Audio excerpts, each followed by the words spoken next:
Light the sky with sacred flame. Wash the world and burn the name. We rise through ashes, rise through pain. Each age reborn through fire and rain. Yeah. The clock strikes 138, it's written in the code. A cosmic metronome on a loop, divine road. Phoenix flies, fire floods the earth. Civilizations fall just before their rebirth. Atlantis drowned, Terraria buried deep, while cathedrals sing secrets we're forbidden to keep. Mud-fly myths, nah, that's suppressed fact. Truth coded in ruins where the timeline's cracked. A Nuna watching from caverns below, pulling strings and cycles they already know. Simulation glitches with a solar scream. Reality rewinds like a lucid dream. Light the sky with sacred flame. Wash the world and burn the name. We rise through ashes, rise through pain. Each age reborn through fire and rain.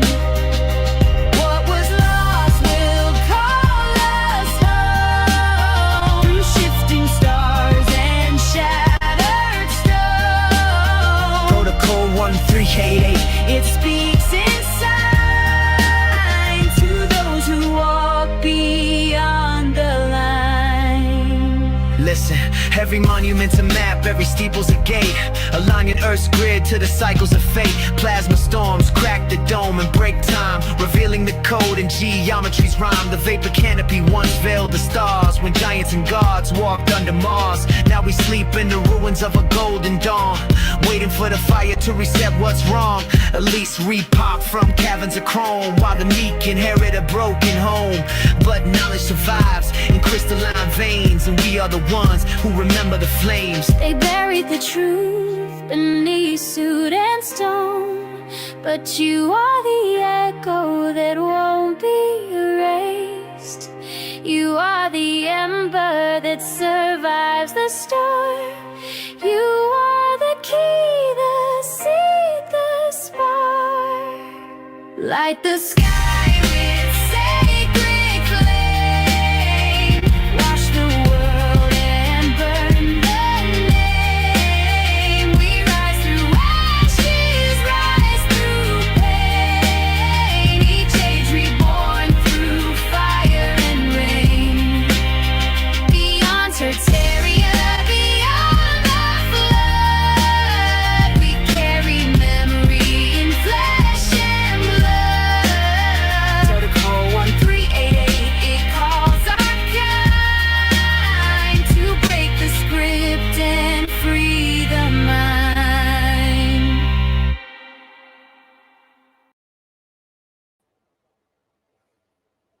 Got to break that script and free the mind. That's what it's all about. I know you get frustrated. Jason, get off of it. But the script has everything to do with chronology. It has everything to do with the sequential order of historical events. It has everything to do with historical events and how they mathematically connect to the very events that are about to unfold and are already unfolding in our lives right now. So no, I'm not going to get off of it. We have sealed the coffin on the Atlantis misdating. Now we must go to the Zodiac. And then after the Zodiac, we must go to the Great Flood. These chrono markers are absolutely necessary for us to put all the misinformation to the side. And then we're going to go on a deep dive into flamenco, the Dark Ages. Are there missing centuries, or did somebody redact everything because something so unusual befell this world for about 360 years that they dare not allow any historical records from the period to survive? This is where we're going. I don't think there was anybody who would have been able to do this. It's basically an exegetical analysis of world history, treating the historical record as a canon. By the time you're done with this video, you're going to realize that I was probably, from the very beginning, the man for the job. 26 years in prison is a very long time, but what I did there, it even still astonishes me now. When I look back, I'm going to show it to you in this video. So we have a lot to cover. Michael Masek, I don't know if you heard my other video, but you got another book coming with my signature and a little personal note so you know it's my signature. All right. So I really don't have any announcements. I really just want to go straight full tilt. I know a lot of people are going to watch this over the next 2 or 3 days. And there's people that are attached to the Archaix community that don't even know what I'm showing you exists.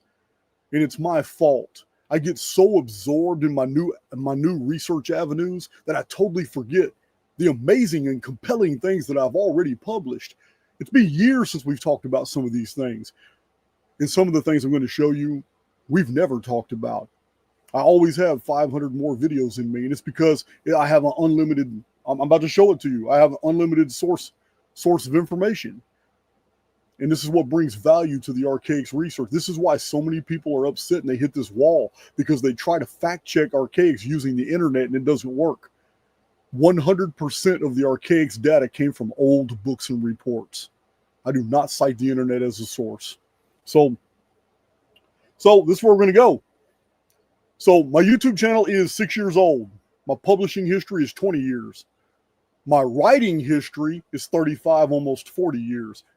I've been reading ever since I was a little child. So,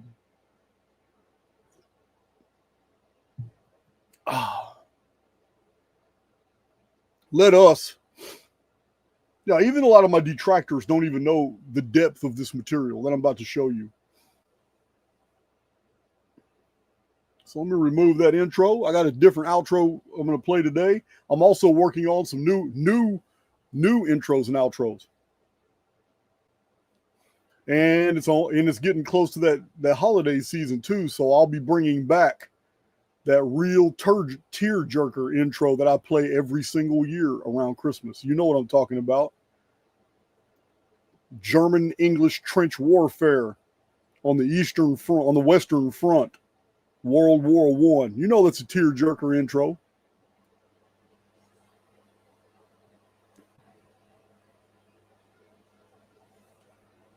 So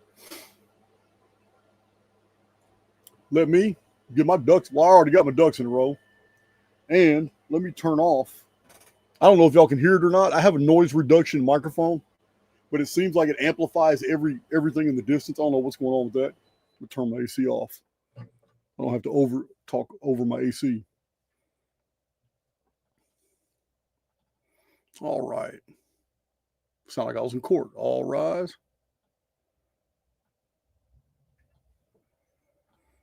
All right, let's see here.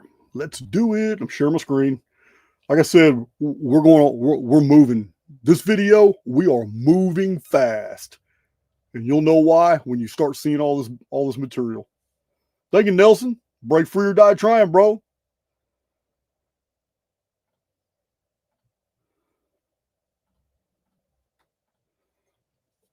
So many times during the course of explaining a lot of the things that you guys have found so compelling. You know, when I got out of prison, I really didn't realize just how far my education had taken me from the rest of the world. I didn't really realize. I didn't know what the rest of the world was really promoting. Now, I do know, I have told you the stories where I used to stay up late at night and listen to Art Bell. And then when George Norrie took over, I listened to George Norrie. And I used to fume at the mouth. I would be in my cell in prison with my earphones on, listening to my little AM/FM transistor radio. And and this is what I live for, Art Bell. I read and research during the day. I type up my handwritten notes on an old prison typewriter. And I would listen to Art Bell and George Norrie.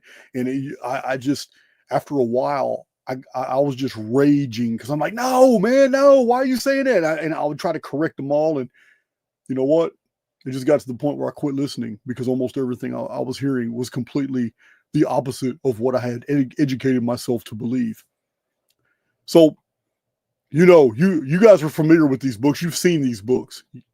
Let me expand this for you.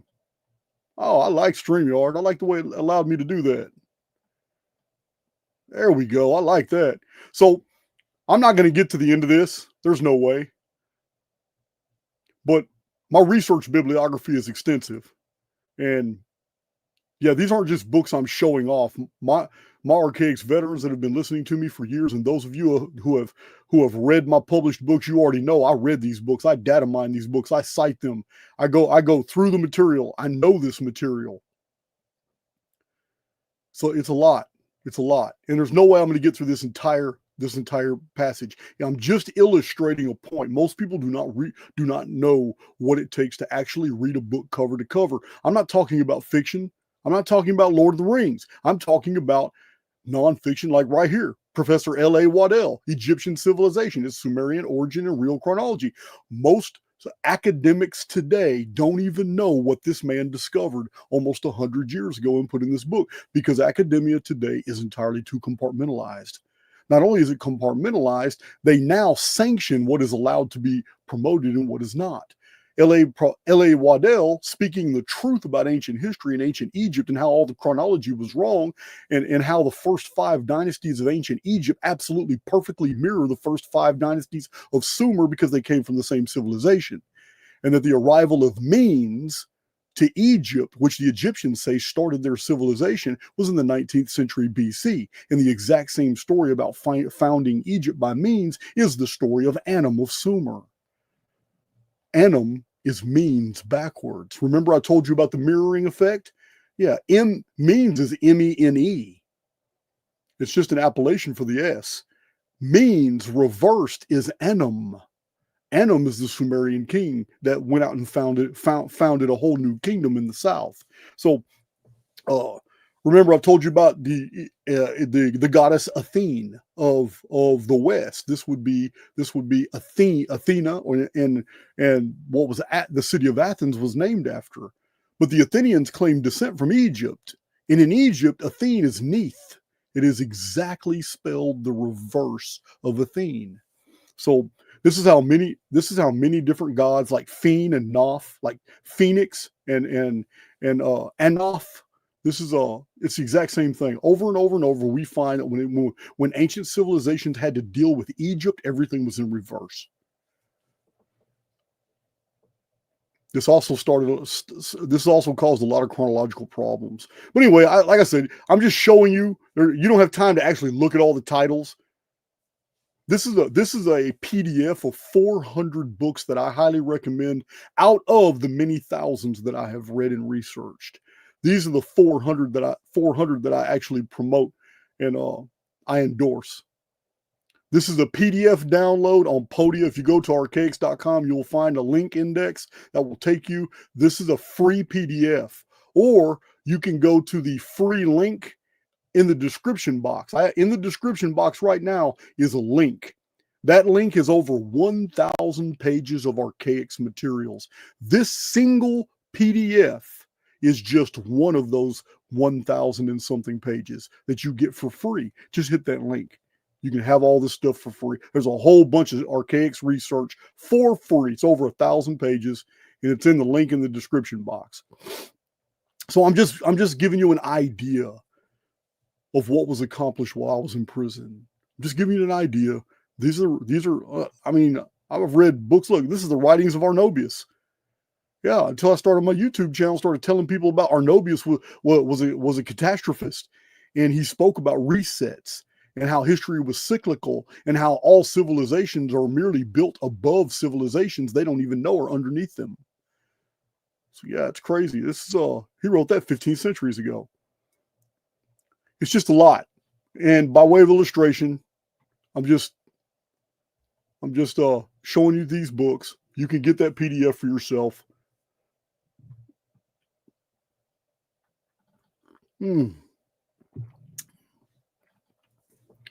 So in the course, share my screen again. In the course of reading all this material, I can't let information get away from me. I just can't do it. So this is what I do. You're looking at Jamie Robbins' hand. Oh, you're not. No, you're not. Oh man, why is it? StreamYard's so weird. It is so friggin' weird how it changes in these settings. All right, I'm gonna try this over. I'm gonna share my screen again. I'm gonna remove that. Yeah, StreamYard could have some. StreamYard could benefit from some developer improvements. That's for sure. All right, I'm gonna start this over. Share my screen window. All right. So that's Jamie Robbins' hand you see right there. He was at my place going through all my handwritten. He had asked to see my handwritten notes from prison because I had talked about him in a previous video, and that's what he's holding. He's holding quite a bit of it.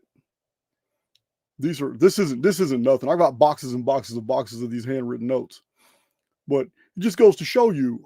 I research like Pliny the Elder does. Pliny the Elder was in the habit of writing down anything that interested him, and he wrote down the sources. As a matter of fact, Pliny is well known for citing 467 sources. Look at this. This is all handwritten, some in pencil, some in pen.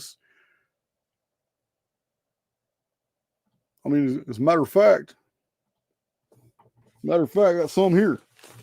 Here's some of it right here.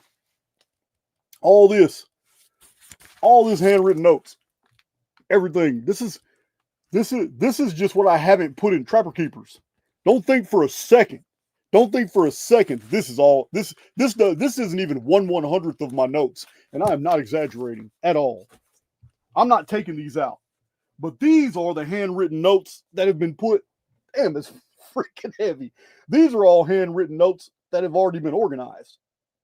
This is all handwritten front and back. So, yeah, well, I just made a mess. I just made a huge mess. That's okay. Yeah, this is all. These Trapper Keepers are huge. Huge. Like I'm showing you. It's all handwritten. The reason I'm making a big deal about this, trying to make it sure so you can see it. The reason I'm making a big deal about this is because people are perplexed all the time when they listen to me in public or they listen to me doing van vlogs and they know I'm not reading from a teleprompter and yet I'm citing chapter and verse and date. It's because I tell you guys frequently that memory is best achieved through repetition and writing. You can read something all day long and verbally try to memorize it and you'll lose it after a while. But once you write something down, you have literally done it's like a practice of spiritual alchemy. You took what was mental and you put it in the physical world. And you were the medium by which what was in the field became a part of the construct. All that data is a part of the construct because it went from the field, the mental, through me in the act of writing with a pen and paper, slowly on a piece of paper. I'm processing the information and I got it. And then later on, I rewrite all my notes over and over and over in prison. I rewrote all my notes as I got them better and better order. You know, if something was about anything was about the Great Pyramid or Egypt, I put a little triangle next to it. If anything was about Phoenix, I put a little red circle with a map pencil. If anything was about Nibiru, Nemesis X, Dark Satellite, Anunnaki history, I put a little black square. And I go through all my notes. You know, after 6 months, I've got 500 pages of handwritten notes. I can't keep them like that. No, I'm too idiosyncratic. I'll spend 5 or 6 days sitting in the day room, ignoring that I'm even in the penitentiary, and I'm just going through everything. And I'll pull out my whole stack of handwritten notes from the past 6 months of reading books. And I would write, and I would fill up legal tablets full of every single thing that had a little triangle. Then another tablet full of everything in these notes that had anything with a black square, anything. And this is how I organized my materials. And then I would have 2,000 pages of Phoenix notes. I'd have 2,000 pages of Anunnaki, Dark Satellite, Nemesis X, Nibiru notes. Then I would have 2,000 pages of Great Pyramid notes. And then I'm able to wean things down to their lowest common denominators, always citing my sources. Let me show you that now. Like I said, we're moving tonight. I love hanging with you guys, but I'm not trying to hang with you for 9 hours. So we're moving. I'm going to share my screen again. I'm going to be sharing the screen a whole lot tonight. So just to give you an idea,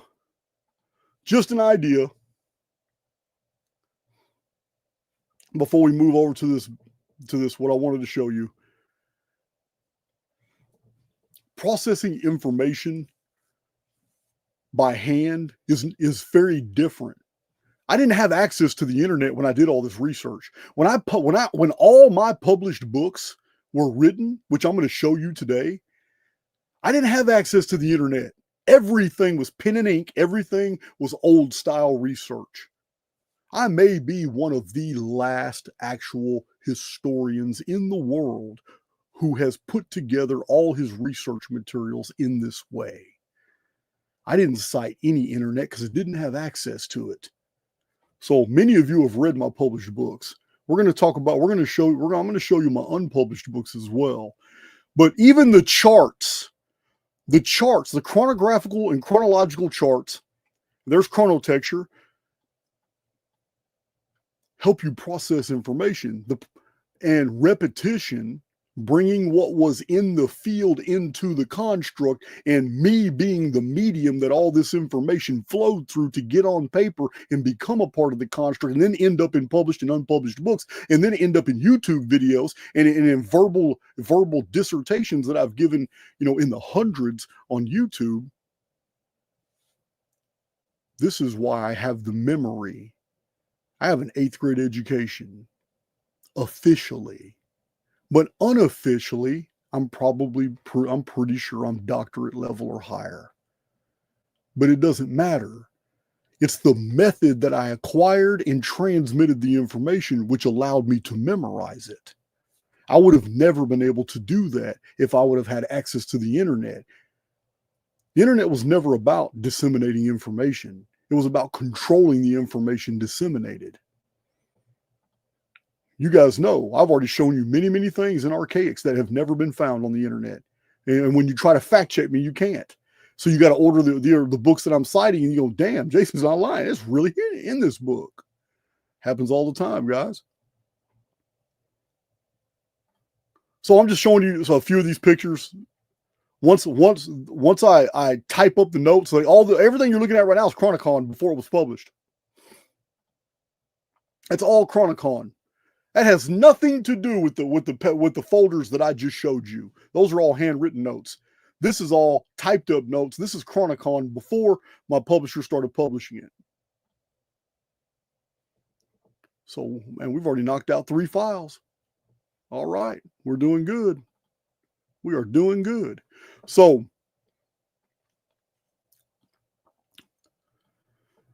this is a part of the free 1,000 pages, over 1,001 pages of Archaix material, because I wanted everybody to see, to have access to this. This was typed up in prison. A lot of it's still handwritten because my typewriter broke and I was too close to going home to buy another one. So I wrote it all by hand.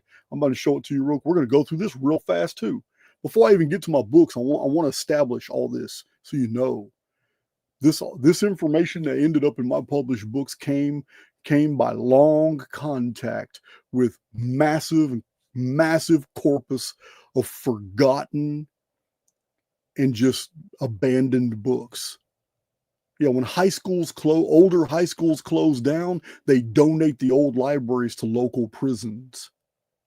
When old colleges and even when local municipal libraries upgrade their books and get newer books, they give away the older books to county jails, state jails, and federal prisons and state prisons. You can call my education came 100% from abandoned books that society thought had no value. So let me show you what these books are.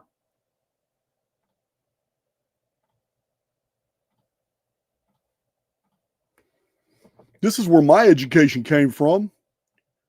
I even organized to a degree. I even organized, like, this is all the astronomy books. Everything you see here is nonfiction. This is all nonfiction research books that I data mined in prison. That I studied. Here's all the astronomy books that are in this section, because I have more books that are all written by hand that haven't been organized yet that I'm going to show you too. But all of this was read in prison. Here's extraterrestrial theory and history. There's David Jacobs, The Threat, right there. L.A. Marzulli and I were talking about him in the video.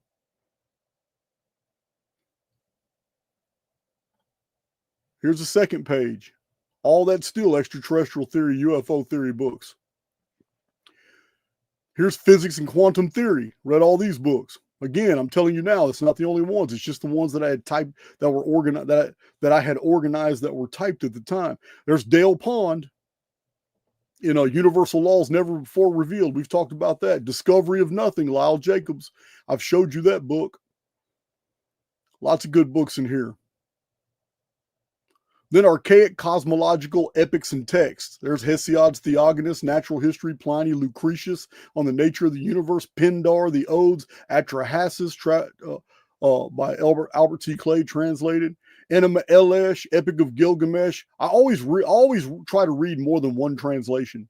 The Vedas, Egyptian Book of the Dead, the Popol Vuh, Beowulf, the Odyssey, Iliad, Aeneid, Tales of Ovid, Metamorphosis.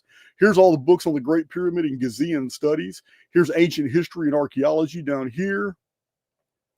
Ancient History and Archaeology continues with this whole page here. Lots of books. It continues on this whole page as well. This is page 5, Archaeology and History. Yeah, I would never do it over again. People have asked me over and over, Jason, would you do it over again? I said, no, nope. I value my education too much to rewrite history and go back and live a more comfortable life than I live. No, I like the way it happened. Ancient History and Archaeology, Modern AD History books. Continued. Here's Futurist Theory and Prophecy books at the bottom. It's continued here. It's a pretty large section. Here's Mythology and Traditions. If you want to see this list, you can just download that free on that link. Over 1,000 pages of Archaix material for free. Mysticism, Magic, and the Occult. Here are the books I studied. Reading and studying books in prison is not like being in the free world. I don't have distractions. I don't have hobbies. I have to take care of other people. You don't have jobs. You fully immerse into the very material. You become one with what you're reading. It is because it's an escape. It's what it is. Reading and research in confinement is escape. In the information, you become one with the very material that you're absorbing. Books on giants. Here are all the books I read on Gnosticism, Gnostic texts and studies. Yeah, I read, Secret Books of the Egyptian Gnostics, The Divine Pymander, the Nag Hammadi Library, the Gnosis or Ancient Wisdom of the Christian Scriptures, The Western Way, Alchemy Rediscovered and Restored, Pistis Sophia, Wisdom of the Knowing Ones, The Way of Hermes, Mystics and Mysteries of Alexandria, that's Manly P. Hall. Here's biblical reference books. Yeah, I used to read Bible dictionaries. Sometimes I didn't have a lot to read.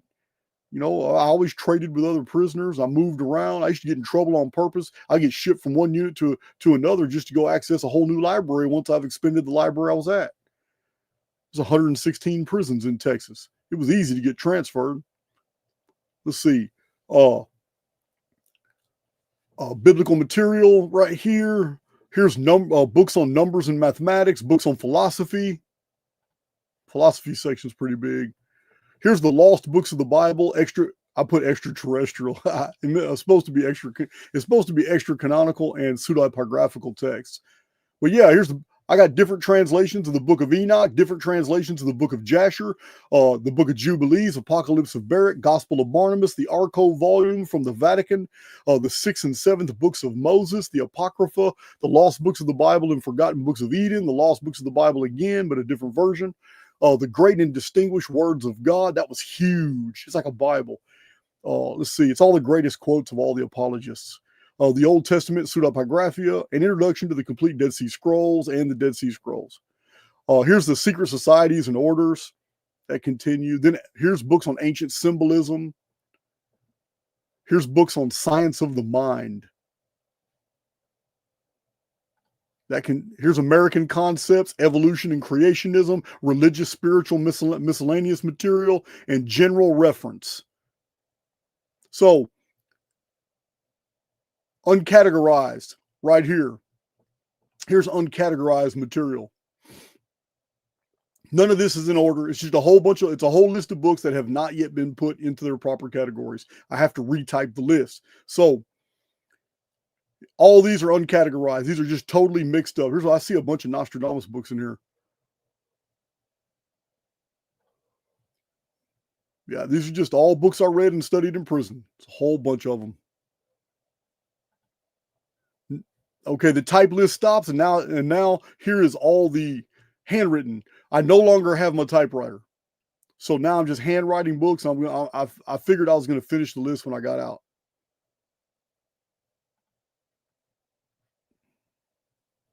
I don't know how all these pages aren't in order. Got another type list, all handwritten. So if you look at the top, I'll show you. I used to nerd out.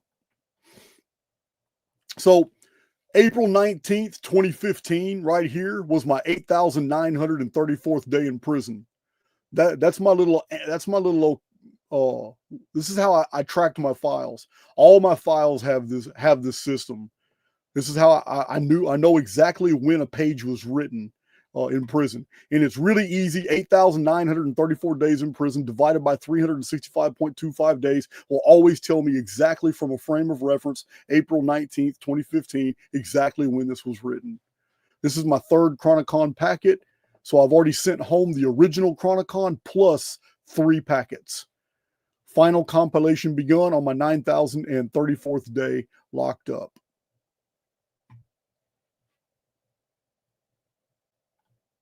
So all these are handwritten books that never made it to the type list. They're not organized.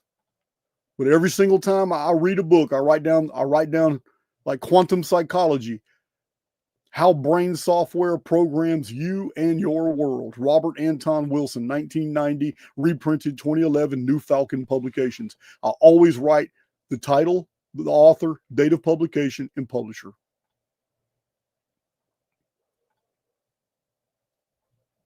It's a lot, man. It's a lot. Yep. And this is the end, I believe. There's old Library Chaos. No, it's not the end. I'm not trying to bore y'all. I'm trying to get through this fast. This is okay,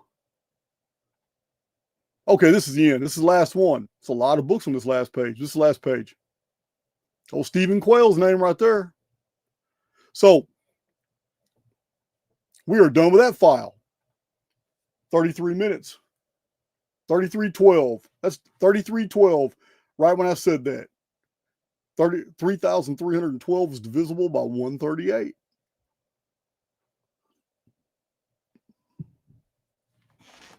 All right. So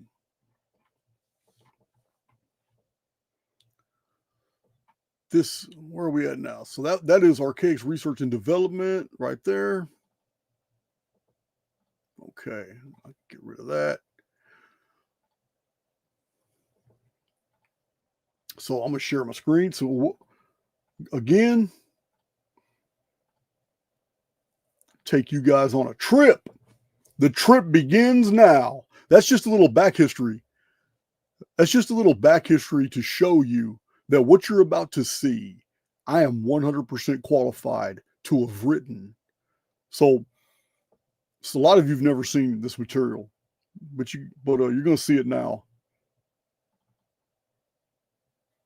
Excellent. Oh, I'm getting the hang of StreamYard. I'm getting the hang of StreamYard. All right. So, Forgotten Earth, Cities, Prophecies, and Giants Before the Flood is 313 pages. It's not a small book. So this book is it's 200. Oh, I'm sorry. In the final version, it was 227 pages. Manuscript pages, it was 313. 10 chapters. Oh, oops. So this is basically my first venture into writing. It's I had so much amazing. I had so many amazing notes from so many different sources. So I write this book. So Forgotten Earth, Cities, Prophecies, and Giants Before the Flood is not a book that I would publish today. It's heavily Christian, which reflects my mindset at the time that I wrote this. As a matter of fact, all my unpublished books were heavily Christian because that's the world I came from. It's the world that I was raised in. I have researched myself right out of that paradigm, but it's okay. What I intend to do, but I haven't done it yet, is data mine my old books and get all the information out of these old books because the information is gold. Things about giants and prophecies and buried cities and all kinds of pre-flood uniformitarian evolution creationist stuff. It's amazing the data that's in here. It's just not written to my standard today. So I'm going to data mine my own material and put it do videos out of it and all that. I just haven't got to it yet. Like I tell you all the time, I've got 500 videos in me. There's amazing discoveries in these books that I've never even talked about on YouTube because I'm never going back into my old materials like this and looking at all it. But I have been flipping through them lately just to like nostalgic, just going through there going, damn, man, I forgot I even wrote about this. So it's the same thing with this book on the origin of demons. Oh, and let me preface this. Every single book, published or unpublished, is accessible in the description box. Yeah, if you want my published books, you already know I'm about to show those that printed up by Booktree, and a couple of them on Amazon that are not on published by my publisher. So these are unpublished books here, but they're still accessible. You can still get the PDF downloads of these unpublished books. All the links for everything I'm showing you, even all the charts you're going to see, are all in the description box right now. And I'll put them in the pinned comment. This is on the origin of demons, Earth before Adam. It's 8 chapters, 150 pages. Like I said, it's unpublished, so it's a manuscript. Controversy of creationism, the first tablet. This is really interesting. Most people don't even know that scholars have taken apart Genesis and they have absolutely identified colophons that give away that whoever composed the book of Genesis did it stealing information or just lifting information off of cuneiform tablets. The reason they know this is because of colophons. Colophons are very unique ending statements that use the same syntax and syllables of the beginning statement so that there's no question to the reader that when they get to that statement, it's a perfect mirror image of the very first statement. So this is what we have in Genesis, and we have it 7 times. This is why scholars are convinced that Genesis is a composition copied from multiple tablets and abbreviated to the extreme. And whoever abbreviated it actually kept the colophons intact. I explain all of this in this book. It kind of blew my mind too. But a lot of people have noticed just how similar Genesis, the beginning of Genesis, is to the Babylonian Enuma Elish 7 tablets of creation. So here's Chapter 2 is the first tablet, then restoration of terrestrial paradise, first tablet relics and memories, pre-Genesis artifacts and remains, Lucifer's reign on earth, judgment on the pre-Adamic world, and Lucifer's end from the beginning. You have to understand, when I was putting these books together, I did not want to ever be accused of putting out material that was anything like all my Christian contemporaries. Let me give you an example. Dr. Noah Hutchings, who is the pastor of Hearthstone Radio Ministries in Oklahoma, was really impressed with my manuscripts. And my dad met with him, and he puts out some amazing books too. But when he read my manuscripts, he told my father. And so did Larry Spargimino, who is the executive editor for Hearthstone Press. And they said, maybe when he gets out of prison, we might publish him, but we'd have to ask him to change some of the stuff. My dad's like, well, what's going on? Are you saying my son's not a good writer? Are you saying this information's wrong? What is it? and he told Dr. Noah Hutchings told my dad straight out that it's too scholarly. He says Christians aren't going to pay for books that do this type of deep exegetical analysis. They want the surface features. They don't want to know how these things were composed, what ancient texts they were actually borrowed from, and how they were put together to form a narrative. And they sure don't want to hear anything about ancient religious writings actually being used for political gains. He says, your son's going way too deep. He says that we could never publish these books for our audience. And that was really disheartening to me because I had been writing Dr. Noah Hutchings and he had been writing me back. And he sent me copies of his books and he asked me for my opinions on different things and different research things. And he's not the only one. I used to correspond with a lot of people all over the world. And when Hearthstone Press basically, after 2 years of interactions and going back and forth and me refining my art, they let me go. And they never contracted me, but they had me strung along. And I even reviewed some of their books, and you know what? I really took the air out of my tires when I found out they weren't going to have anything to do with my Christian books. So I wrote UFOs Identified, Archaeology and Evidence of Angelic Evolution. And again, this is another one that Hearthstone Press didn't want to touch. They didn't want to touch his book. I go deep into angelology and demonology, the origins, different religions and races and what they believed, and how the whole entire extraterrestrial phenomenon. This was my belief 25 years ago when I wrote this. Yeah, it was the whole entire extraterrestrial. This is after reading hundreds of books on ETs, alien abduction, and all that. All the information, all the data that I acquired, even 20 years ago, I believe that no, man, these are transdimensional demonic entities. They are not extraterrestrials. They are not technologically advanced species out there in the stars and all that. And I was a Christian back then when I held this position. It's the same position I hold today, and I'm not a Christian. They are nefarious interdimensional beings, and they are not from the space. They're not coming on spaceships, and they're certainly not coming on some stupid object in the sky called 3-Eye Atlas that everybody's talking about, because that's just a distraction. That's going to come and go. There's going to be a whole bunch of people who have wasted their time talking about that dumb psyop, and they're just going to move on to the next psyop like they always do. Yeah, guys, I'm not that one. Over and over, I frustrate people. They come to my channel triggered because I call out all these psyops and all the stupid people that fall for them. And then over and over, the same stupid people fall for the next psyop. I get tired of saying I told you so. It's just people really want to believe in dumb shit when the world is absolutely full of amazing mysteries. If you just stop and listen to somebody and process what they're talking about, you'll come to realize, holy shit, our world is way more amazing than I had thought. But instead, you want to go on and listen to Facebook educated BS. UFOs Identified. That was the cover page. Like I said, all these books are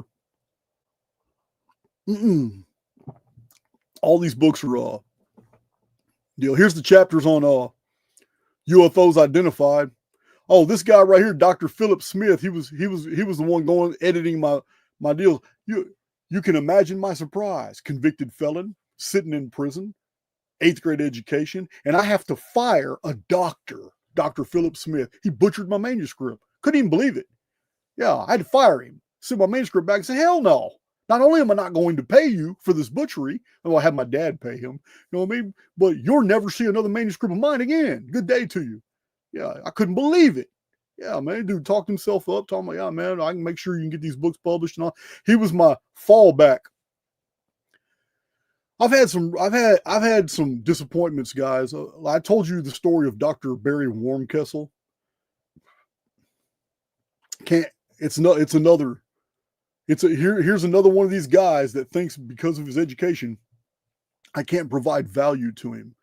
And he published a bunch of material about an unusual sky pattern that keeps happening among the stars every 3,312 years. That is very, very specific. So he links it to another pattern Another pattern in the sky of 4,968 years, minus 1 or 2. That is incredibly specific. Both numbers are divisible by 138.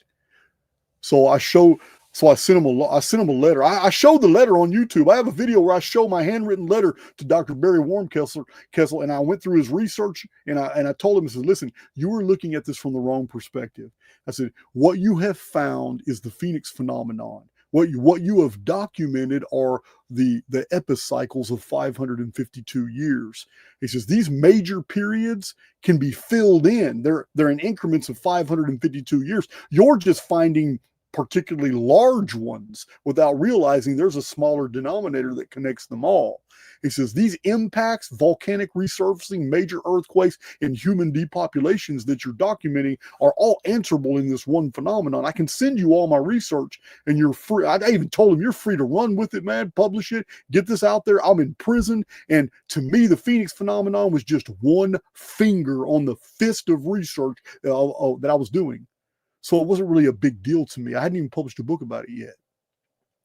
Dr. Barry Wormkessel didn't need my help, didn't need my research. My dad talked to him on the phone, and he politely told him, I'm good. I appreciate his interest. But yeah, Dr. Barry Wormkessel has faded off into obscurity. Jason of Archaix is pretty well known now. And the Phoenix phenomenon has 3 published books. He should have listened to me. Strange gods descend, offspring of hell, descendants of demons, Nephilim among us, return of the ancient aliens, under the dominion of chaos, aliens out of the earth, destroyers of the harvest. This book, I went through all the prophetic material that I could ever find from all the apocrypha, the pseudepigraphical text, all the hermetic material, all the rabbinical material, the book, first, second, and third Enoch.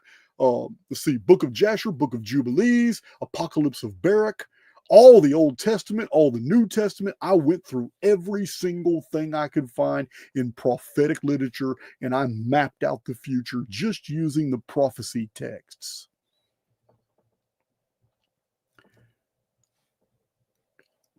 That research that I did also resulted in this book right here, Earth's End from the Beginning. None of these books have been published.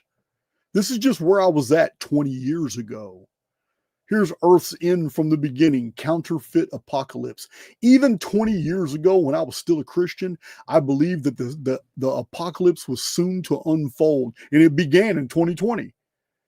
This is way before 2020, though, but I believed that it was coming. But when it was going to come, it was going to be of human manufacture and absolutely counterfeit. Yeah, that's what this book is about. The whole apocalypse unfolding is it has nothing to do with divine agency at all. It is man-made apocalypse. Earth's End from the Beginning, Counterfeit Apocalypse. Holy Shepherd to Mighty Hunter. We'll get to the Mighty Hunter in a minute. Look at this. 2 Islamic kings conquered. What's about to happen right now? What are the Zionists trying to do all over the world? They're trying to wire up Christians. How do they do it?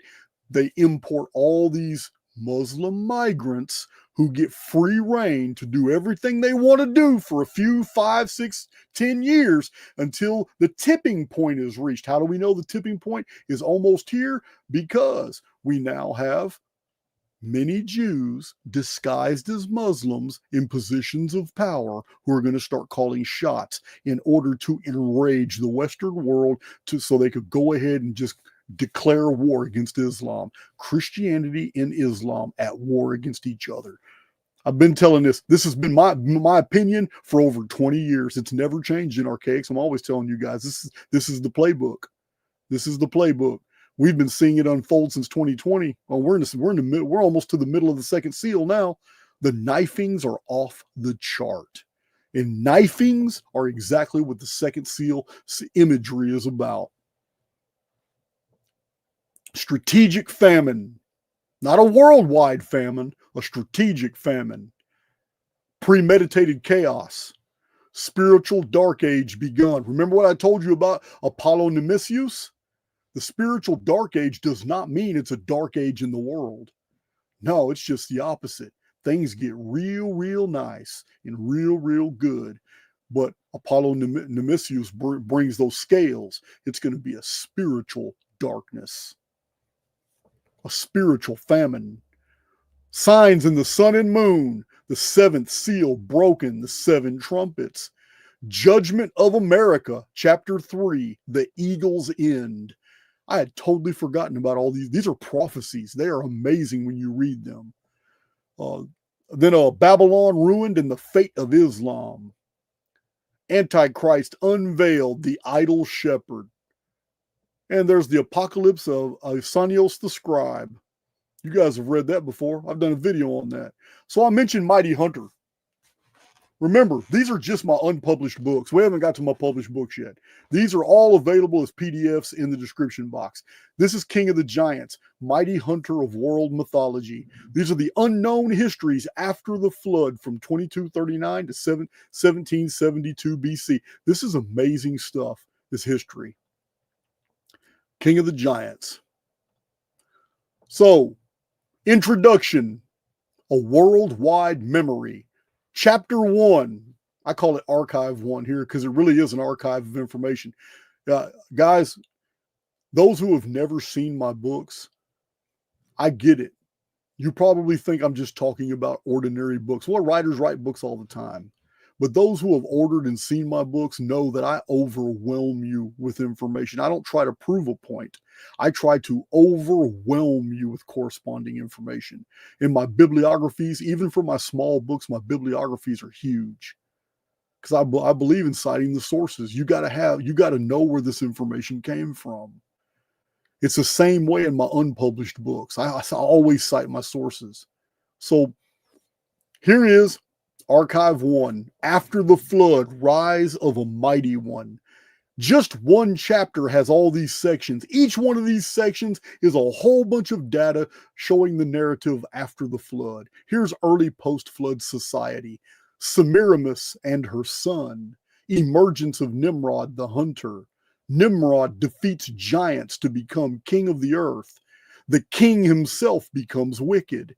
Tower of Shinar ruined by cataclysm. Rebuilding the empire. That's when the Amorites came in. Archive 2, the saga of Sodom and Gomorrah and the giant wars. Some of you think that all we know about Sodom and Gomorrah is in the book of Genesis, and you'll be dead wrong. There are whole entire chapters in ancient books outside the Bible about Sodom and Gomorrah and the 4 judges of Sodom, and it'll blow your mind. It's crazy. It is crazy the detail that we have. And it's also crazy just how much most people don't even know these writings exist. Here is Elam conquers Egypt and Canaan. Babylon falls to Elam in Battle of Kuruksara. This is the famous battle in the Mahabharata. The giants of Canaan. War and fall of Sodom to Chedorlaomer. Abraham and the Anakim defeat Chedorlaomer. Most people don't even know. And Abram's allies to go get Lot back were the giants called the Anakim. Those were his allies. Cultural, political consequences of the Elamite War. The wicked annals of Sodom and Gomorrah. Destruction of Sodom and Gomorrah by the Dark Star Passover. This was written, this is my unpublished books. This was written before I started calling it Nemesis X. Archive 3. So these are the archives of the ancient hunter. This is what's so important about this book. This guy's career, this amazing guy's career who ended up being a giant killer, a king. He became wicked. He forced his people to build a tower. That tower fell and was destroyed in a cataclysm, and his empire was fragmented, and people went in all different directions. Origin of the Tower of Babel story.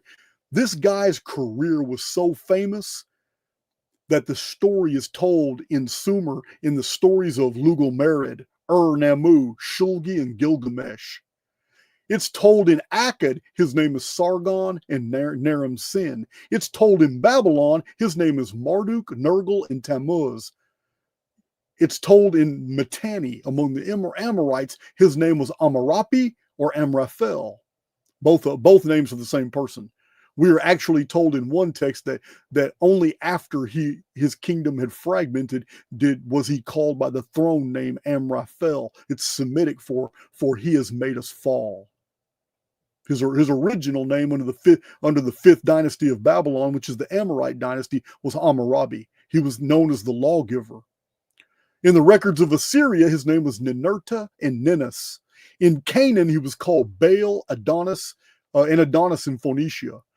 Among the Hittites, he was Kumarbi or Amazaduga. Amazaduga is the same as Tammuz. They're all the same. Every single name here is the exact same person. They all had the same career. And that's what this book shows. They all lived the same life. They were all called by the same titles. Even though it sounds different to you while you're reading them in English right here, the translations of the names all refer to the same identity. So they all died the exact same way, which I'll get to. So in Egypt, he was Osiris. In India, he was Rama, Rudra, Krishna, and Marthanda. And then we have summary of old world hunter gods. So then we go to the many shadows of Zeus, mighty hunter of Western mythology. And we go into the reign of the Titans, the reign of Kronos, the rise and treachery of Zeus over Kronos, the division of Earth and rule of Laomedon. What? The Greek version sounds just like the Semitic version, Kedorlaomer. Over here, he's Laomedon.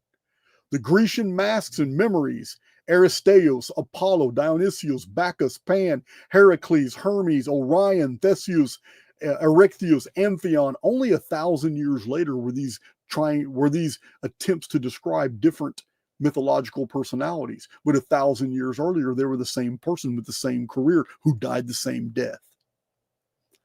So anyway, I'm going too much into detail. Here's the horned hunter of the Celts and the Norse. Cernunnos of Gaul, Mabon of Gaul, Hern the huntsman, Bel gods of Europe, Odin and Sigmund.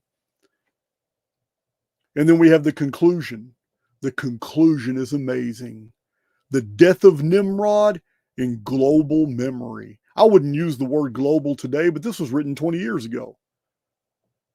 This is the death of Nimrod in worldwide memory. I go through that whole list of gods and I show you how they were all killed by a pig or by a boar while they were out hunting. Many of them say they were hunting in the Hule Marsh in Canaan. Really interesting. Really interesting. So that's the mighty hunter of world mythology. Here's a book that became so profound, and I was so overwhelmed with what I was discovering, I stopped writing the book. I just stopped. I mean, I got the first draft almost done, but I just stopped because I realized that this was going to take far more technical expertise than I could perform in prison. Every pyramid chart was hand-drawn, pen and ink by me. I use nothing but Sir Flinders Petrie's scientifically accepted measurements. This is chronotecture, the lost science of prophetic engineering. After studying John Taylor, Robert Menzies, David Davidson, Adam Rutherford, E. Raymond Capt, after studying all the greats, Flinders Petrie and Astronomer Royal Charles Piazzi Smith, all these men I just mentioned were all considered experts in their day on the Great Pyramid and the secrets of the pyramid.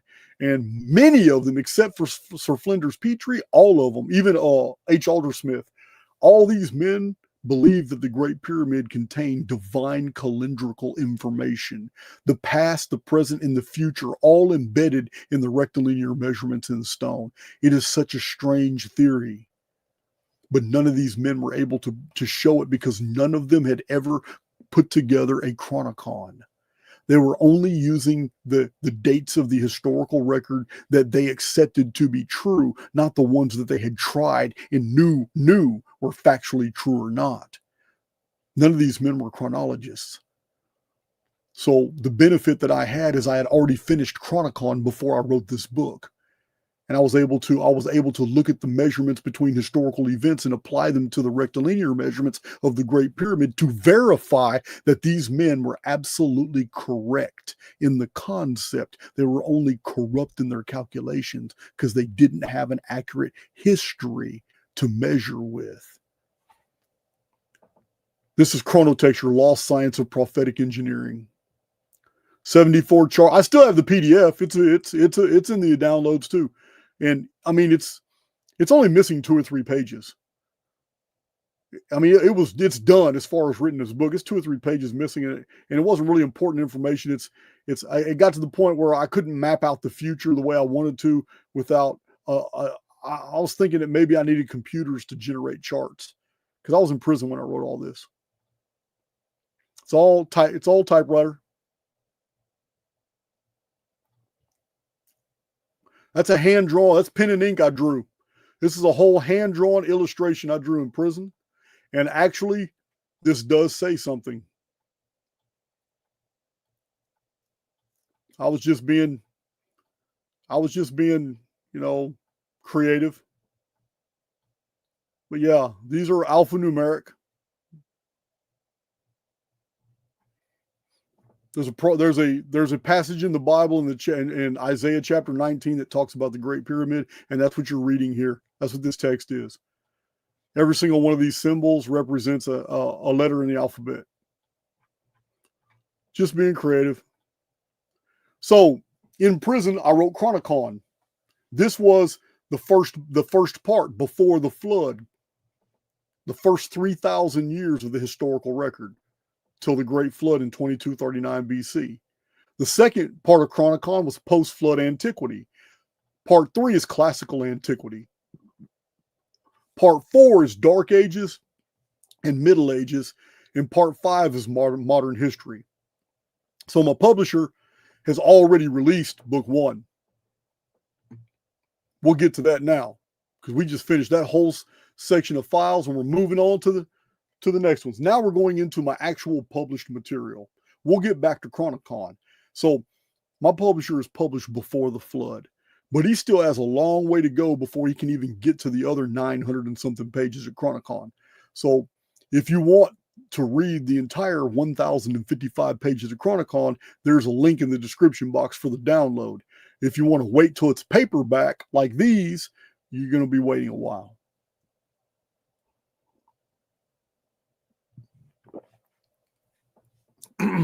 How's Pamela say it? So many books, y'all, so little time.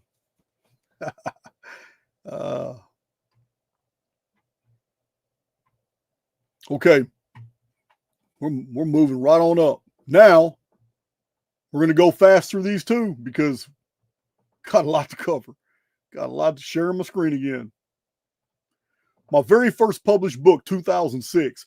Now, my publisher, Paul Tice, is going to come onto the channel and he's going to talk about these. So we're not going to go into detail right now. But when I sent him this manuscript, he let several other people read it and then sent me a publishing contract.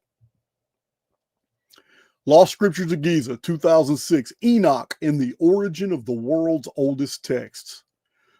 Those of you who have read this book, and gone through it and saw this massive bibliography that I have in here, because I have two bibliographies. I have the bibliography index of all the hundreds of books I cited to put this text together. And I also have a chapter by chapter bibliography that tells you what the book is and an exact page number of where the data came from. So those of you who have actually read the book, I'd appreciate it. Give me 1, 2, 3, 4, 5-star review in the comment section right now. I'd appreciate that. So comment. So here's the contents. Archive 1 is the Pillar of Enoch. We got Memories of Enoch. We got the Mystery of Zion. Yeah, people hear the word Zion, they automatically think, oh, it's just Jewish. It's Hebrew. That's rabbinical. Listen, they co-opted it. 100% they co-opted it. It's far more ancient. So here's Mysteries of Enoch, Mysteries of Zion, the Coptic traditions of the Great Pyramid. This is a Coptic or the Egyptian Christians. and they've got some really unique traditions. Greco-Egyptian fragments, Masonic records of Enoch. Yeah, I cite two Masonic documents most people have never heard of. The Inigo Jones document from the 1700s, and then I think 1790 something, we have the Wood manuscript. And I tell you, yeah, the original Masonic doctrine deal were all about the hidden information in the Great Pyramid and the decoder of the pyramid, Enoch. So interesting to me how these original Freemasonic documents were, even the Masonic Constitution, and even the degrees of Masonry, like the 13th degree is the Royal Arch of Enoch. But isn't it so interesting that Enoch and the Great Pyramid have so much to do with Freemasonry? And we've got so many content creators who claim to be Masons or ex-Masons, but they don't ever tell you this information.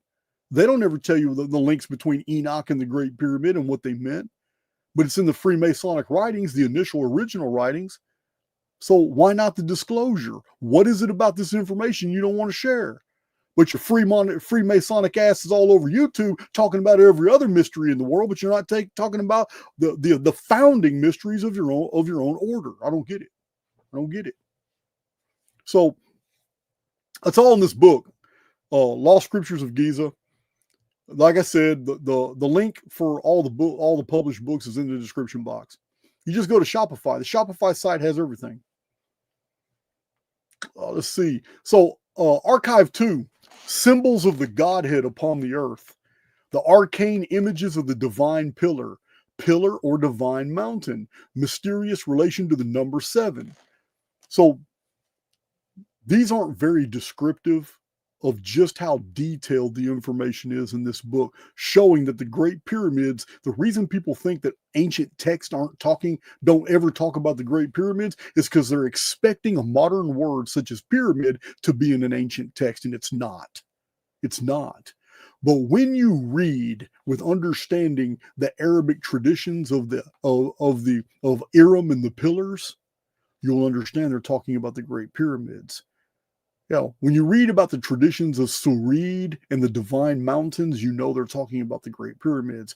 When you read the traditions in the Book of Jubilees, talking about the place of the divine mountain at the center of the earth, they're not talking about Mount Meru at the North Pole. It's talking about the Great Pyramid. In the Book of Enoch, when you find out that Enoch was led in spirit by a watcher and he was taken to a most holy place. And then he gives a physical description of the most holy place. He says it was 2 great mountains and a third of lesser elevation. Crazy. I'm about to show it to you. So Archive 3, writing on the wall, beneath the casing stones, enormity of the Great Pyramid, relics from the age of replication, the secret door to Giza, mysteries of the ascendant corridors, the hidden one. You will learn more about the Great Pyramid and why it's totally different and stands out from every other pyramid in the world in this book, The Lost Scriptures of Giza. Most people who even mention pyramids online don't even know what the qualifiers are for a pyramid. They think all those other structures in Egypt, because Egyptologists call them pyramids, they're actually pyramids. And all those places in Mexico and in South America are actually pyramids. No, they're pyramidal, but they're not pyramids. There's nothing in the world, anything comparable to the Great Pyramid in Egypt. And this book shows you exactly why. The technical sophistication required to have even put this structure together is amazing. So, Archive 4, what the scholars have buried in Syriad. Syriad is the ancient land of Sirius worshippers. That's Egypt. Sirius is the dog star. The dog star is the origin of the Sphinx. Guardian of the deep, testimony of Thoth, Rostal and the resurrection. Archive 5, the occult arcana of scripture, antediluvian theology, the arcanum in the Old Testament, Christian renewal of the ancient arcana, Christian apocryphal writings, the secrets of the Genesis narrative. Archive 6, the lost scriptures of Giza, universal language in antiquity. Ancient arcana of the Revelation. This is here's some illustrations. Like here's Enoch's vision, the book of Enoch. Here's Enoch's vision of here's his vision of the blessed land. 2 divine mountains separated by a chasm. But right next to the 2 divine mountains is a third mountain of lesser elevation. And the 2 divine mountains mark the entrance to a prison. This is in the book of Enoch.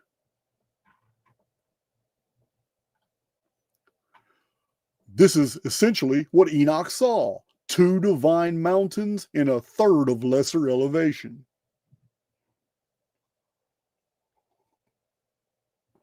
Yeah, thank you for that, Riyadh.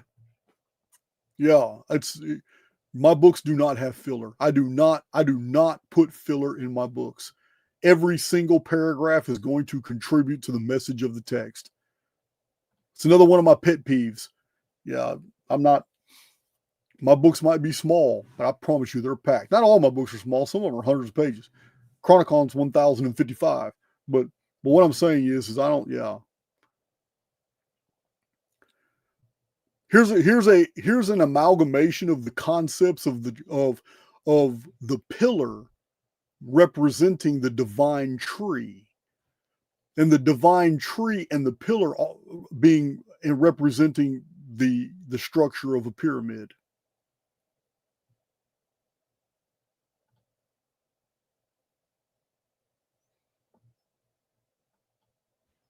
Here's the divine tree. Again, 3 great roots go into the underworld, 3 go into the heavens, and the pillar is fixed on earth. This ancient symbol right here is found everywhere in the ancient world. And it's literally the joining of heaven and earth. This is the symbol of the conjunction of heaven and earth through the agency of man. Remember what the Necronomicon says? Mankind is the gate by which mankind is the key by which the gate of Yaxakak may be flung wide open and the ancient ones come back to rule again. Chaldean calendar star, 7 days of the week. Celtic calendar was the same way. The Celts were a long way away from Babylon, yet they had the same calendar symbol. A Syrio-Babylonian seal. So there's many concepts here. First of all, you have a firm foundation, an architectural foundation, and then you have a tower or a pillar. Pillar also means pyramid, but this one is formed in the shape of a ladder, like the ladder of Set. Yeah, you just have to understand what the Great Pyramid was called in the ancient Egyptian, because you're not going to find the word pyramid, but you're going to find ladder of Set everywhere. Who is Set? Typhon. The ladder of Set is the Great Pyramid of Egypt. The Great Pyramid is the Typhon structure. How do we know? Because Jason of Archaix has revealed in many, many videos and many published charts, proving to you that the scientific rectilinear measurements of the Great Pyramid are divisible by 138 and in multiple dimensions of arithmetic. That means the pyramid is structured in the mathematics of Typhon. Typhon, the destroyer, the reset machine. This is the Great Pyramid's function. That's why it's mapped out in measurements of 138. This ladder is nothing but a symbol for ladder of Set. Set is Typhon. Typhon is Phoenix. It's all the same. My Archaix veterans know all the correlates. So this is in Lost Scriptures of Giza as well. I drew this because it dawned on me that, okay, well, I mean, in the pre-flood world, the Sethites were basically said to have been masters at geometry, and they revealed many secrets of geometry. Well, you don't have a mountain right here made of 203 laser perfect foundations stacked one on top of each other, 203 levels all the way up to its apex. 756 feet on each side. This mountain is 454 feet high. And then next to it is another one that's slightly shorter, not much, but slightly shorter. Two massive pyramids that form this dotted triangle that you see here. And yet the center line is perfectly aligned with the axis, the northeast southwest axis of the little pyramid over here. So if this geometrical figure is true and all this is lined up so perfectly, then we literally have something about 200 feet in front of the Sphinx that needs to be investigated.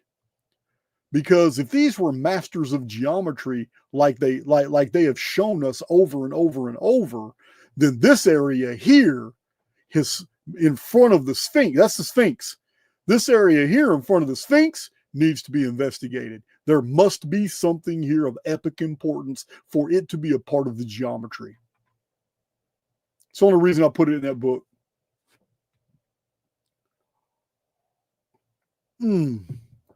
Okay. This is just illustrations in the first book. This is an ancient Toltec mural. It just shows you here's the dragon, and there's Alpha Draconis. That's the eye of the dragon over the two divine trees in paradise. Tree of knowledge of good and evil and whatnot.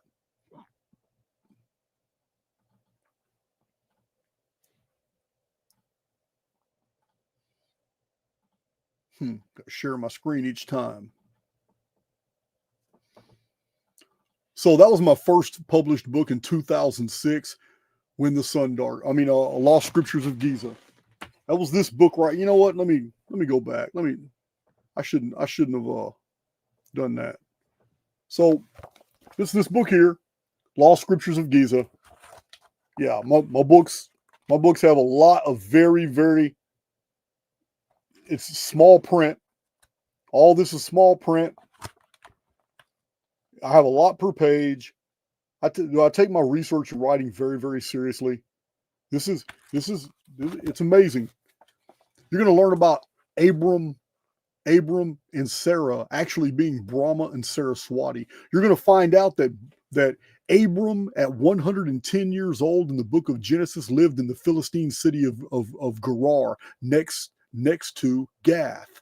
You're going to find out ancient Egyptian records in this book that said that a very venerable man of 110 years age, coming from Philistia, the land of the Philistines, blew Pharaoh's mind because he knew the secrets of Thoth. And he knew how to translate the plans with numbers. So they took him to a special place way out in the desert where they had found an artifact of great age. And he went in and he translated these measurements for Pharaoh. We're talking about Abram of the Bible, who was Brahma, the ancient Aryan Brahma and Saraswati. So all throughout here, the whole subject matter of this book is showing there are common threads through the oldest writings in the world. And as long as you know what the identifiers are, you realize these ancient texts are all talking about the Great Pyramid in Egypt. They just didn't have the word pyramid. Once you figure out what they're talking about, then you understand what the context is. You understand exactly what the message is in these ancient texts. That's what the Lost Scriptures of Giza is about. Next book is When the Sun Darkens. This is my second published book, and it's my first book about the Phoenix. It too, it's a small book. Well, Lost Scriptures is not small, but the print is very small. Even way back then, I was into chronology. I've been into chronology all my life. You can look. You can see the text in here. Chronological material is everywhere because if you can't put back to if you can't know sequentially when things happen, you're just wasting your time. Everything is theoretical to you then. You've got to have a firm foundation on the history of the world, or you'll never be able to relay anything accurate about the future. So this is the lost scriptures. This is when the sun darkens. Now, let's see. All this is written in prison. No internet was used to put any of these books together. Share my screen again.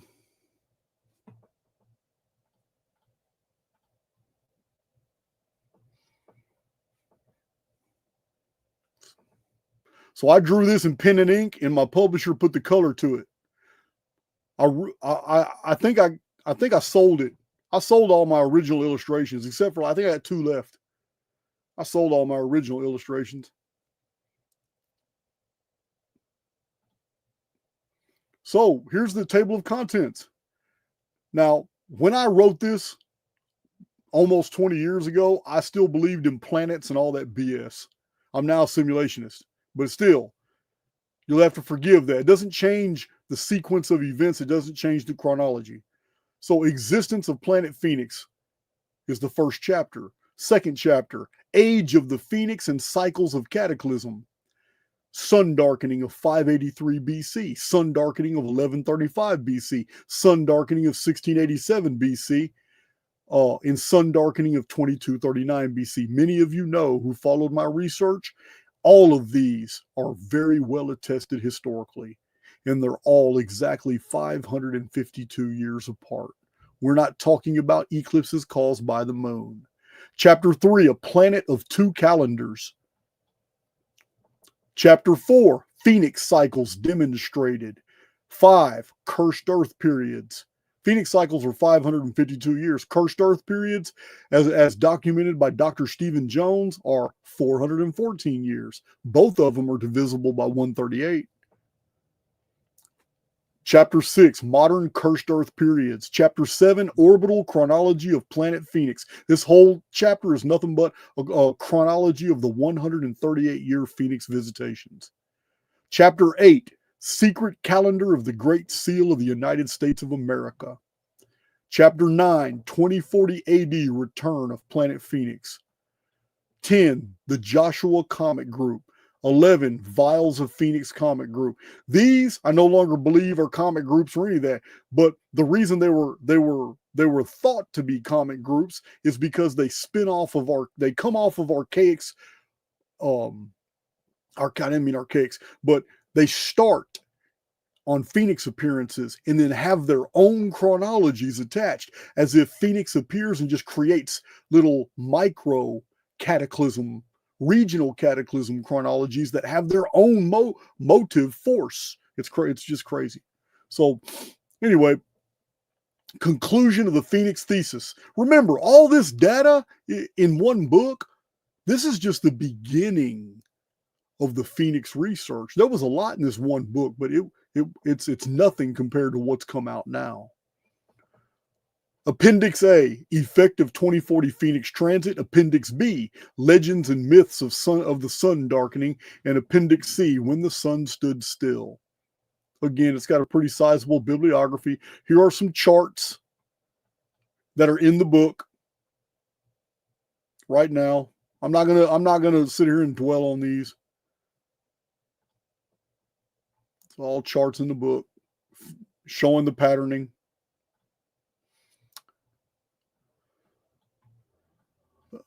That's a phoenix between 2 pyramids.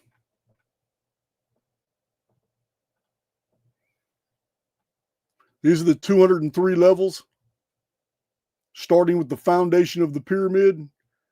The foundation of the pyramid is the beginning of the last days. This is the ladder of Set, going all the way up to the year 6000 Anno Mundi, which is the year 2106 AD.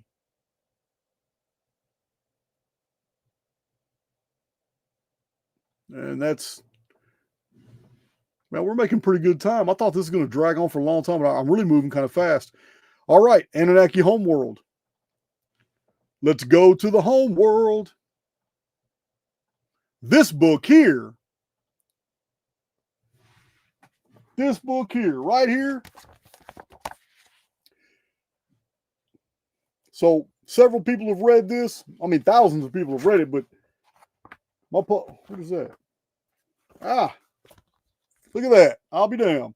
These are Aaron's put these on her cars and stuff. I got one on my truck. My dad's got one on his car. Yeah, these are, what's this doing in here? Is this book going to somebody? I normally put stickers inside of books when people order them. Anyway, these are it's 2 stickers. Yeah, these are sent to, we sell these in the Archaix store. I should show these more often. These are in the Shopify site. These Archaix stickers. Yeah, man, get your sticker and represent. These are only $5. But this book, I just want to show you, we're not, again, the book may be real big. Look how much print is on each page. Yeah, this isn't, there's no wasted space. They're huge. we're going to go through it, but the world was not ready for that book when it came out in 2011. I wrote the book in 2009, but my publisher didn't get around to publishing it until 2011. I mean, he had to rush it because 2012 was coming soon. And the book had to get published with an ISBN number before 2012 because 2 chapters in the book are all about the Mayan long count. I'll show you. I drew this cover too. All this is my artwork. This is an actual photograph here. But this is I drew the cover and he put the color with it. So here's the table of contents. Existence and return of Nibiru. Now, I was calling it Nibiru back then. I now call it Nemesis X. But here's the existence and return of Nibiru. Orbital history of planet Nibiru. Ancient Earth killer comet group. King of Israel, Great Orbit. The orbital history of the dark satellite. The Sodom Trojan Apocalypse comet group. These are amazing because I translated this in the uniformitarian model that we have received from astronomers by virtue of our education. I basically translated the data that I had acquired on all these cycles of destruction as being comet groups spinning off the Phoenix. But it's not the truth. The events are real. The chronology is real. The sequence of years between events are all real and unchanged. But we're not dealing with comet swarms. We're dealing with new cataclysm timelines branching off from nodal points that happen every 138 years. And they're designed to promote confusion and to keep you from actually pinpointing the accurate Phoenix phenomenon dates. When the Phoenix appears in ancient times, all of a sudden it branches 2 or 3, sometimes 4 or 5 other timelines that result in smaller, lesser known Phoenix cycles. And I've showed this on my channel over and over. How many times have I showed you Phoenix events unfolding in other dimensions of arithmetic? When you take 138 and multiply or divide it by pi or phi, and you find this. Well, this is what these are. They're not comet swarms. I only called them comet swarms because I believed in the Newtonian universe back then. Now I understand them for what they are. I should rewrite all these books with this new understanding. These are new timelines that are very deceptive, branching off. Yeah, the Phoenix 138-year patterning is epic. But when Phoenix appears, it actually sets other events in motion as well, and they have their own chronologies. So crazy. The Romanid Apocalypse Comet Group, 2046. If you notice, guys, none of the dates in 25 years of writing and research and publishing, none of the dates change. Only what's causing the events to occur is being modified with new information. But here's 2046 again. Nibiru Comet Orbit in 2047, Rubin Comet Group. Here is Chapter 9 and Chapter 10, accurately interpreting the Mayan long count and its relation to the Great Pyramid. This book had to be published in 2011 because I was telling the world in 2012 nothing's going to happen but the year 2013. Because the Mayan long count was not accurately interpreted, does not end in 2012, it ends in 2046.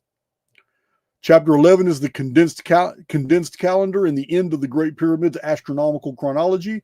Chapter 12 is Stonehenge and the chronometry of original time. Chapter 13 is Stonehenge 2, crop circles and the Anunnaki necklace. Chapter 14 is Noahic warning comet and the Spear of Nibiru apocalypse comet. And chapter 15 is asteroid 2046 AD impact and Giza impact comet. Remember, these are timelines. And chapter 16 is really unusual. These are shards of Nibiru. These are the weird things that have fallen from the sky. This is all in Anunnaki Homeworld, these charts. I didn't get them all. I didn't want to get them all. Man, I was just talking to somebody on YouTube. I can't remember who it was. Maybe it was in one of my, I don't remember. I can't remember, but we were talking about the number 864, and I was telling them how important 864 was, how it's a part of the structuring of the construct itself. Here's all the examples. 864 is the foundation of time and space. 1 day is 86,400 seconds. 60 days, which is Sumerian sexagesimal system, is 86,400 minutes. 360 days, which is a perfect circle, is 8,640 hours. 24 years is 8,640 days. 72 years is 864 months. Look at this. The Great Flood happened in 1656, which is 12 periods of 138, or 864 plus the number for the Nemesis X object, 792. Phoenix, the sun passing across the sky, the Phoenix appearing every 138 years, Nemesis X appearing every 792 years, are the actual prime operations of the stellar construct. It's all here.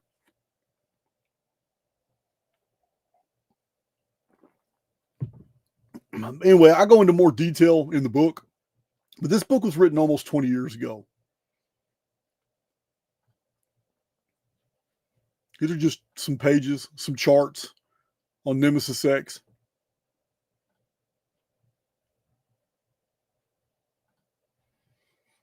Isn't it amazing? All these years of research, I have never had to amend the chronology because it's too perfect, it's too synthetic. All these cross-calendrical parallels show that the entire cyclical history we're on is self-referencing. Here's a chart showing the Mayan long count, 2046.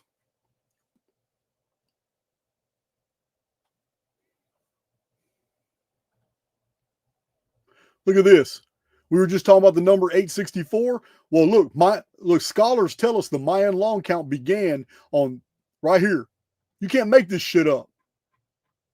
Mayan long count began 3113 BC, right there.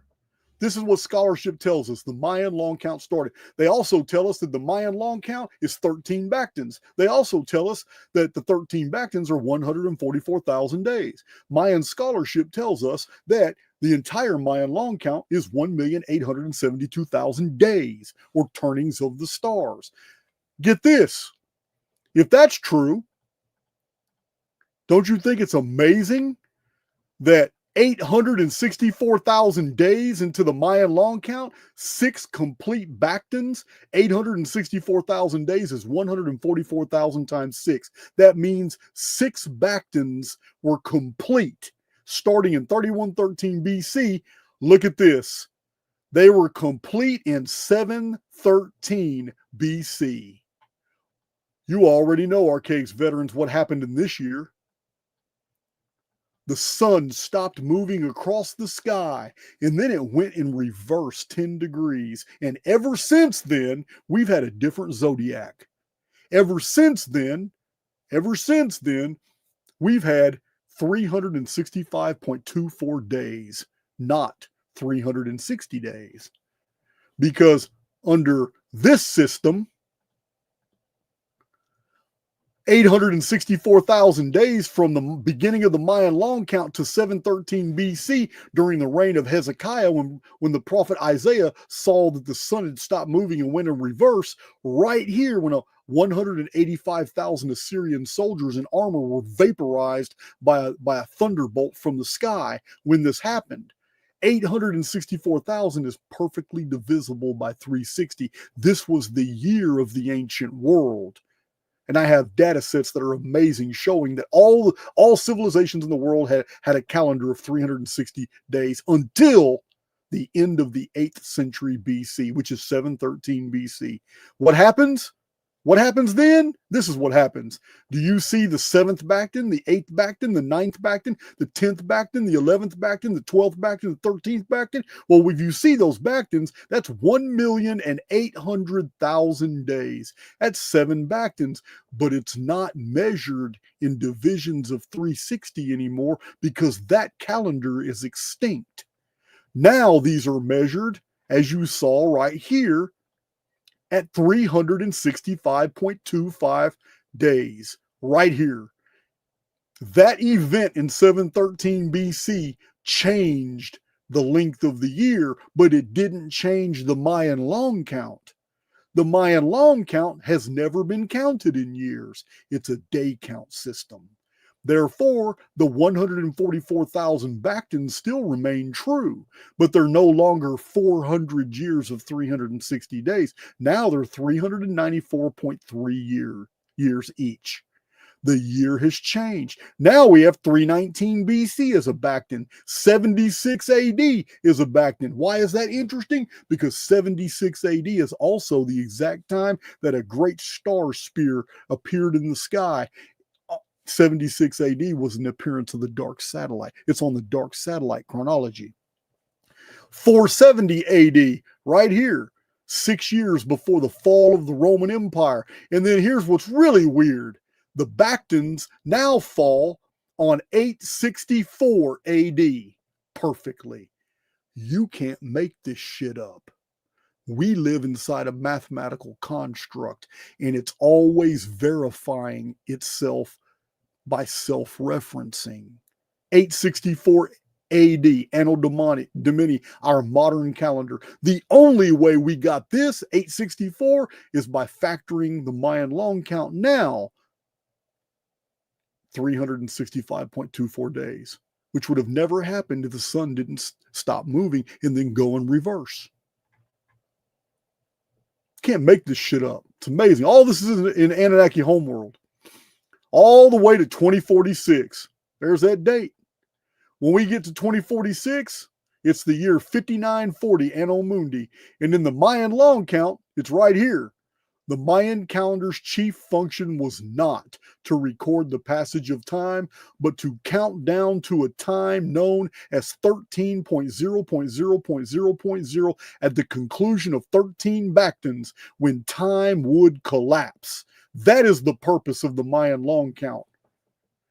It was a countdown of turnings of the stars starting in 3113 BC to the point in time in the future that they knew time would collapse. How do we know time's going to collapse? What's going to happen in 2046? Well, the book of Revelation says that the sun, the moon, the stars, the day, and the night will all be reduced by a third. When you take a third out of a whole, you leave behind 66.6%.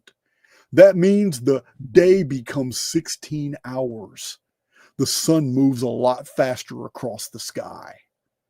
It also means that the year becomes 243 days instead of 360 days. This is going to change human anatomy. Babies are going to come out. I don't even want to talk about it. This is all in the book and other books that I've written, like Return of the Fallen Ones, that explains that what's going to happen to the human anatomy when the quickening occurs. All this is in this book. That's Mayan long count. So this chart here is basically showing that the last days are just like the first days. All the calendrical systems and countdowns that led to the flood, the Typhon flood, the pre-flood world countdowns are the same ones operable today, all leading to 2046. Nothing's changed. The end is just like the beginning. This was taken from engineer David Davidson's work, where he shows that he doesn't know why, but the Great Pyramid's three-dimensional geometry encodes an astronomical timeline for the world, and that the end of this timeline is 2045. He wrote this in 1924. He didn't know anything about the Archaix research because I hadn't even been born yet.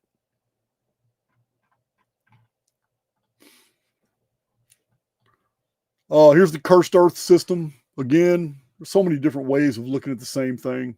It's all 2046. Here's another way of looking at, there's a whole different way of factoring 2046. So many different ways. Here's another way of looking at 2046. This one's really compelling because the year 2046 of the ancient world's calendar, of the Anno Mundi calendar, Anno Mundi 2046 was the complete destruction of Sodom and Gomorrah, Adma, Zeboam, Harappan, Mohenjo-Daro civilization, Larak, and all the Sumerian cities were vaporized all at the same time in 2046 of the old world's calendar, which translates to our year of 1849 BC. So compelling because it's self-referencing. That's 1849 BC. But 1849 AD is when the Assyrian library of Ashurbanipal was excavated, and the tablets that talked about this destruction, called the Lamentation text, were actually discovered. You can't make this shit up. Everything is self-referencing. 2046 of the old world's calendar was complete destruction of hedonistic society. 2046 Anno Domini is the exact same thing. Remember what Nostradamus wrote about the whole Western world will die. 2046. He even dated it. Nostradamus dated it too. We'll get to that in a minute. I'm trying to keep things fast and abbreviated, guys. We got more books to go through. This is Anunnaki Homeworld. There's all kinds of different mathematical ways to show 2046. Over and over. Just so many different ways.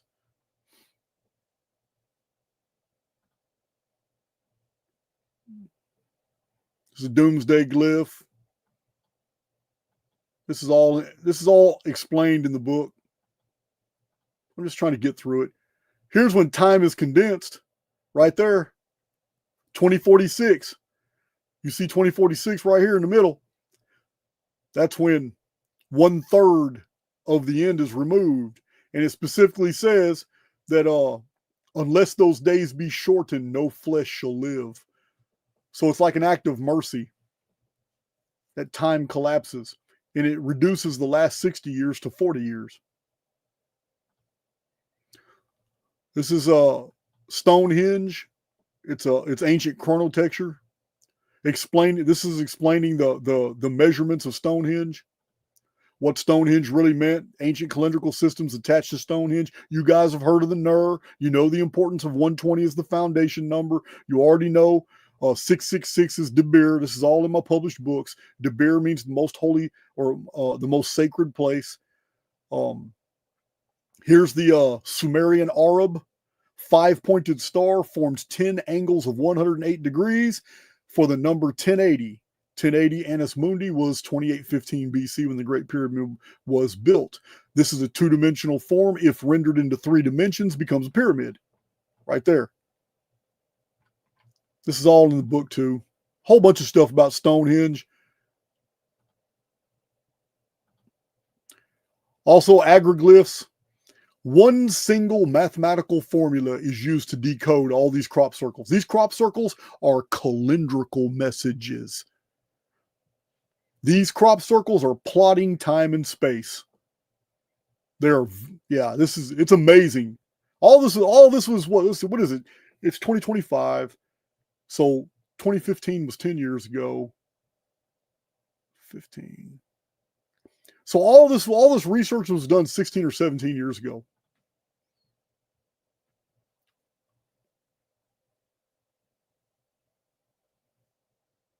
Yeah, it's crazy. The whole thing is just it's really amazing. It's all amazing. See if we can see this one. See that pattern right there? Let me give you an example. 126 satellites. There's 126 satellites around this geometrical form. 54 large circles, which is half of 108. 72 tiny circles. Do you see the difference? You have tiny circles and you have large circles around this geometrical form. Damn it. Come on, StreamYard. So 48 perimeter facets. That's right here. These are perimeter facets. Every little straight line, rectilinear measurement is a facet. So 48 perimeter facets times 18 points is 864 because there's 18 points on this. 48 times 54 large circles is 2592. Remember, there's 54 large circles. So facets times large circles produces 2592, which is 864 times 3. 48 times tiny circles up here is 72. 48 times 72 is 3,456, which is 864 times 4. 48 times 126 satellites, total satellites, is the number 6,048, which is 864 times 7. 864 is the foundation of time. All of these, it's amazing. All the patterning that's in here. So that's a solar system right there.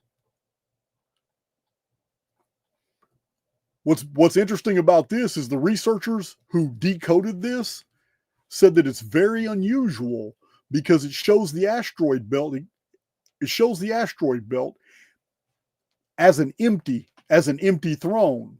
Then it shows this right here is Venus, and the one closer to the sun, the big one, is Mars, and the little one next to the sun is Mercury. So this pattern here, even with the elliptical circles, it's accurately representing orbital periods. They're not perfectly circular, and they never are.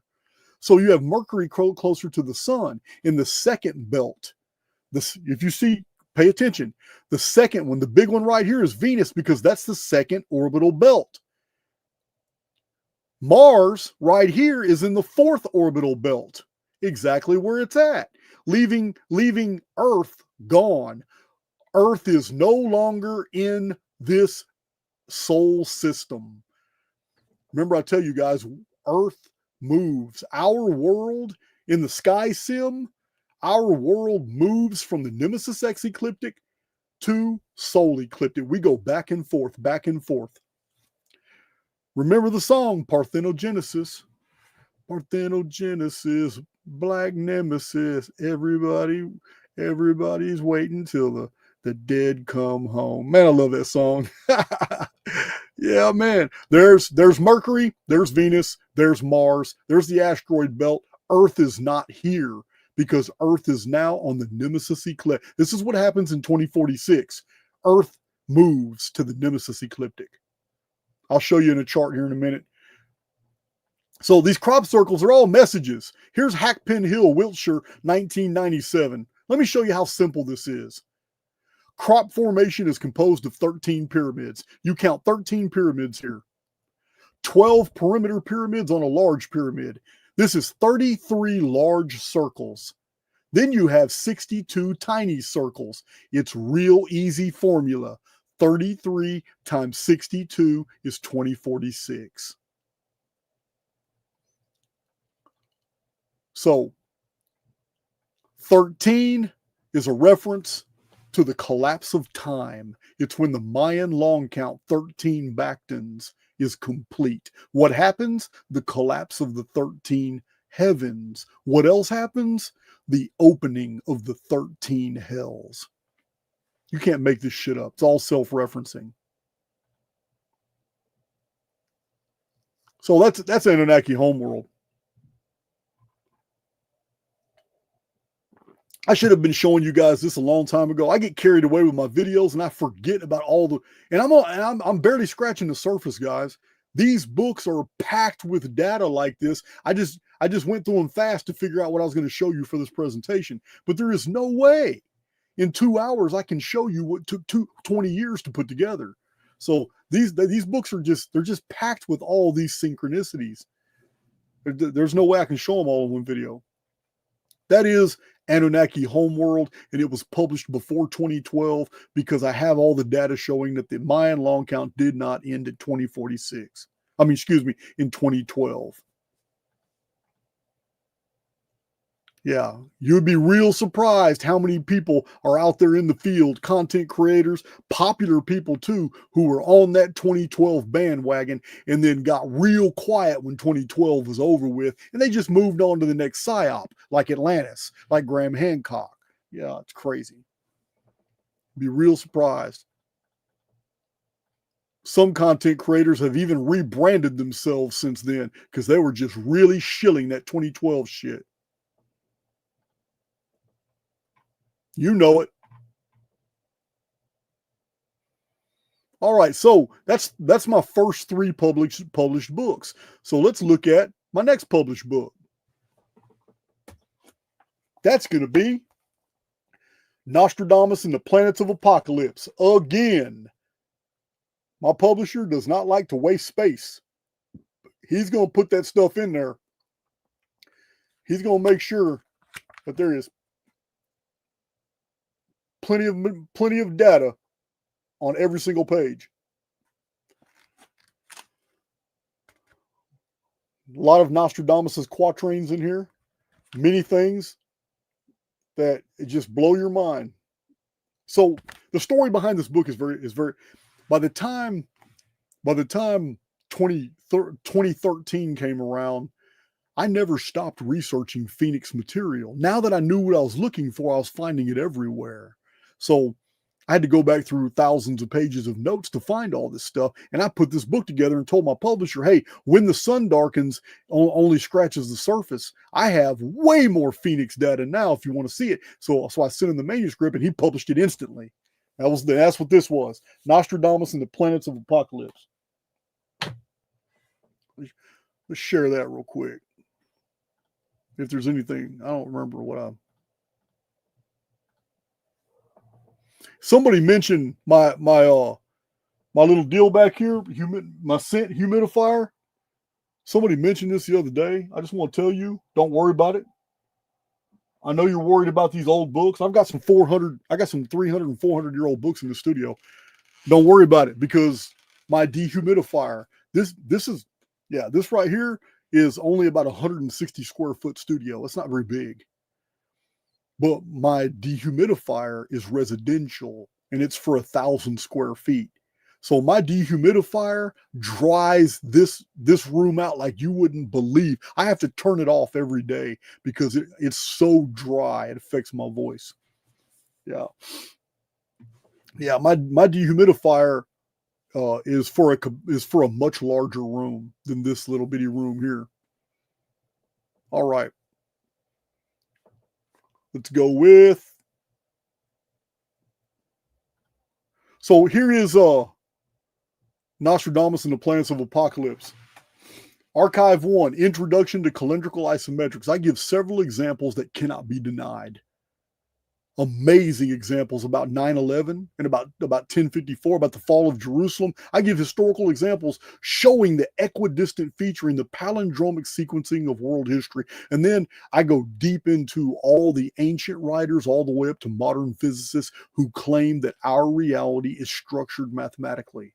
Before I set out to prove it in this book, I wanted to show you that it's already a claim that's been made since ancient Egyptian texts. So that's the chapter 1. Chapter 1, I'm citing all kinds of, it's amazing. It's deep.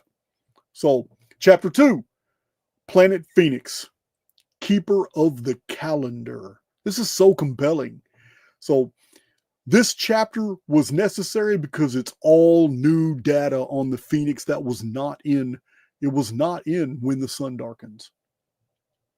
Chapter 3, the date index of Nostradamus. This is the discovery of French scholar Mario Reading, and it's amazing because we find out that Nostradamus dated his prophecies about the end times, and they're very clever. And when you follow the date index of Mario Reading, you find out that there are two bodies of quatrains that focus on significant major cataclysmic events, and that Nostradamus's date index indicates that they are happening in the month of May of the year 2040, and then 6 years later in 2046 is an even worse one.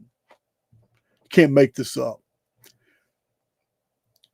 Archive 4, Sky Dragons of 2040 and 2046. This is where you get to read Nostradamus' quatrains about what he says on these years, as well as the prophecies of Mother Shipton that say the same thing. In fact, the entire poem is in the book.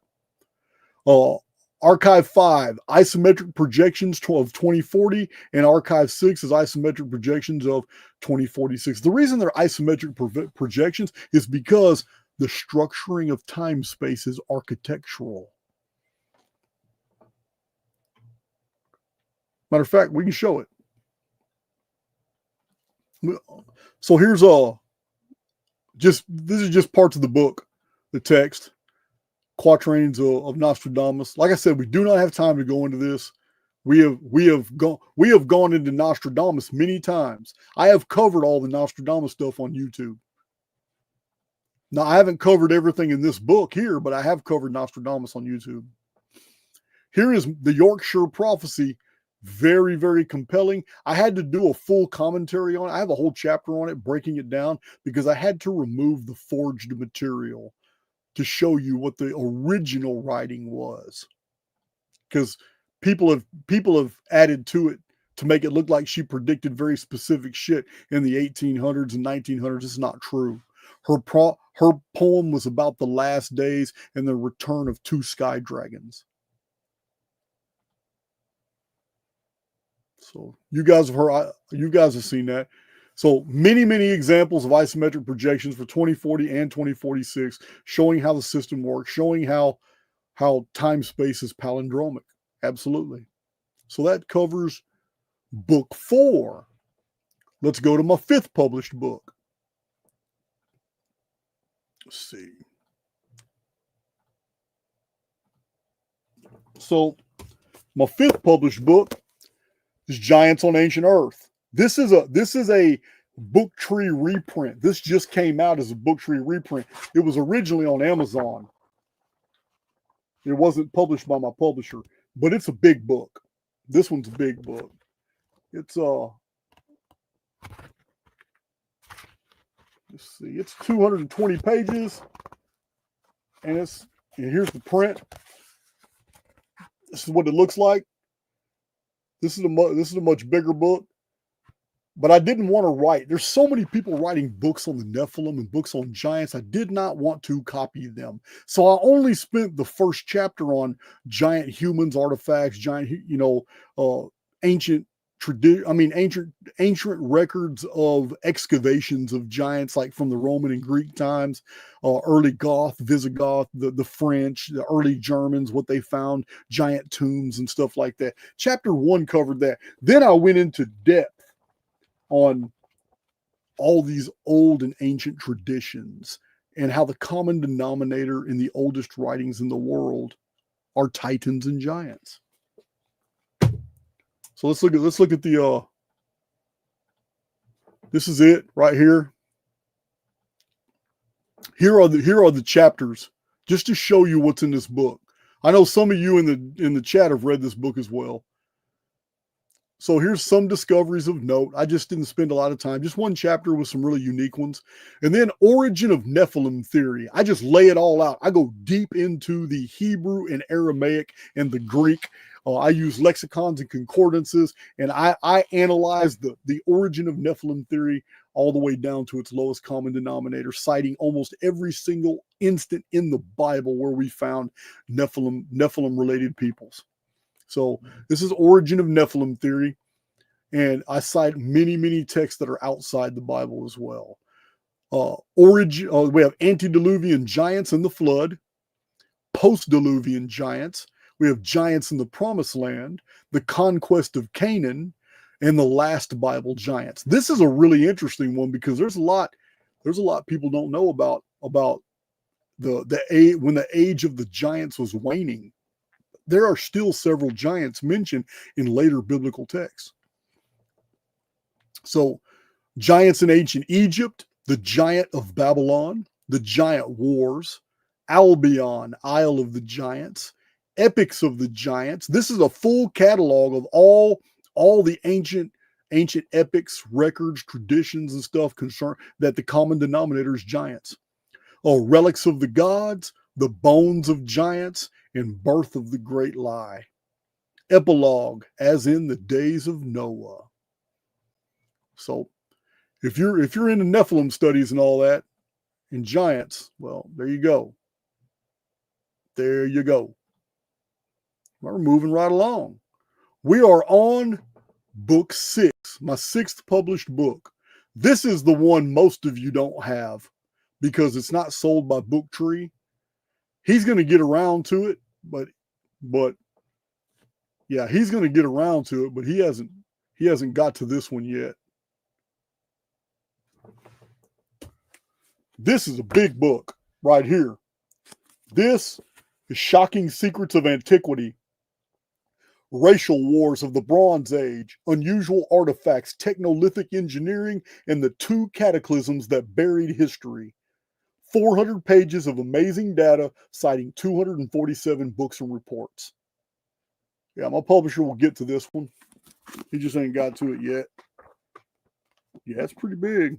This isn't what you think, guys. Didn't waste any space. This is self-published by me. This is self-published by me, but I still put a lot per page. Paul Tice will get to it. We're going to do some editing of it. We're probably going to rearrange the material and add some to it. But still, it's a fantastic book. Packed full. I still got to do YouTube videos out. There's still material in that book I haven't done YouTube videos on. So let's see. Share screen, window. All right, let's see. Okay, so you guys are going to recognize a lot of these. This is the table of contents for this book. 1 is Dark Realities. 2, Petrified Jellyfish and Fossilized Humans, Evidence of a Flash-Frozen World. 3, A Fossilized World versus Scientific Fantasy, Living Fossils and Dormant Prehistoric Microbes, Fossil Trees Still Growing Today. 4, Mysterious Origin and Fate of the Cro-Magnon People.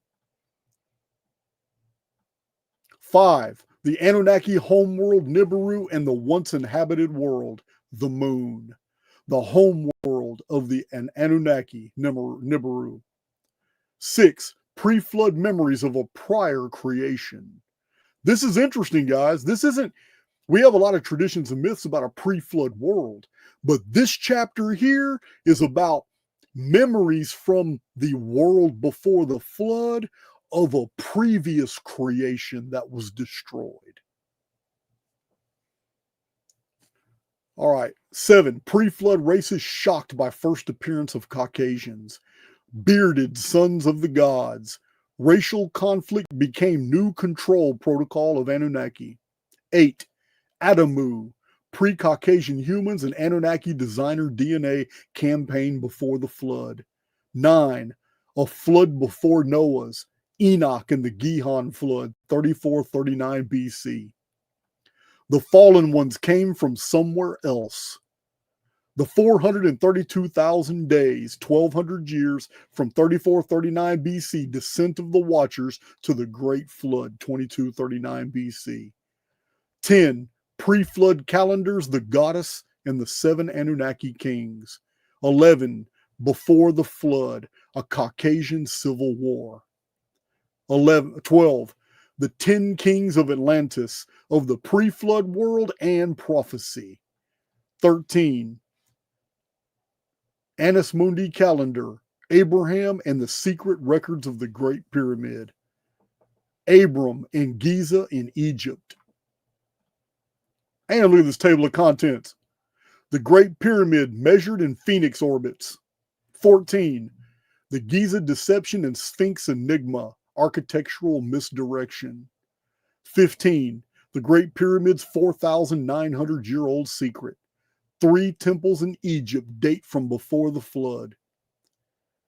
Sumerian traditions of the Great Pyramid of Giza. 16. The Great Pyramid holographic blueprint of world destructions. 2815 BC date of Great Pyramid completion imprinted in holosphere. 17. The Great Flood, ancient and modern science on the Phoenix cataclysm. Ancient and modern science. Phoenix returns in 23 years in the month of May. That's how long ago this was written. You know, we only got 15 years.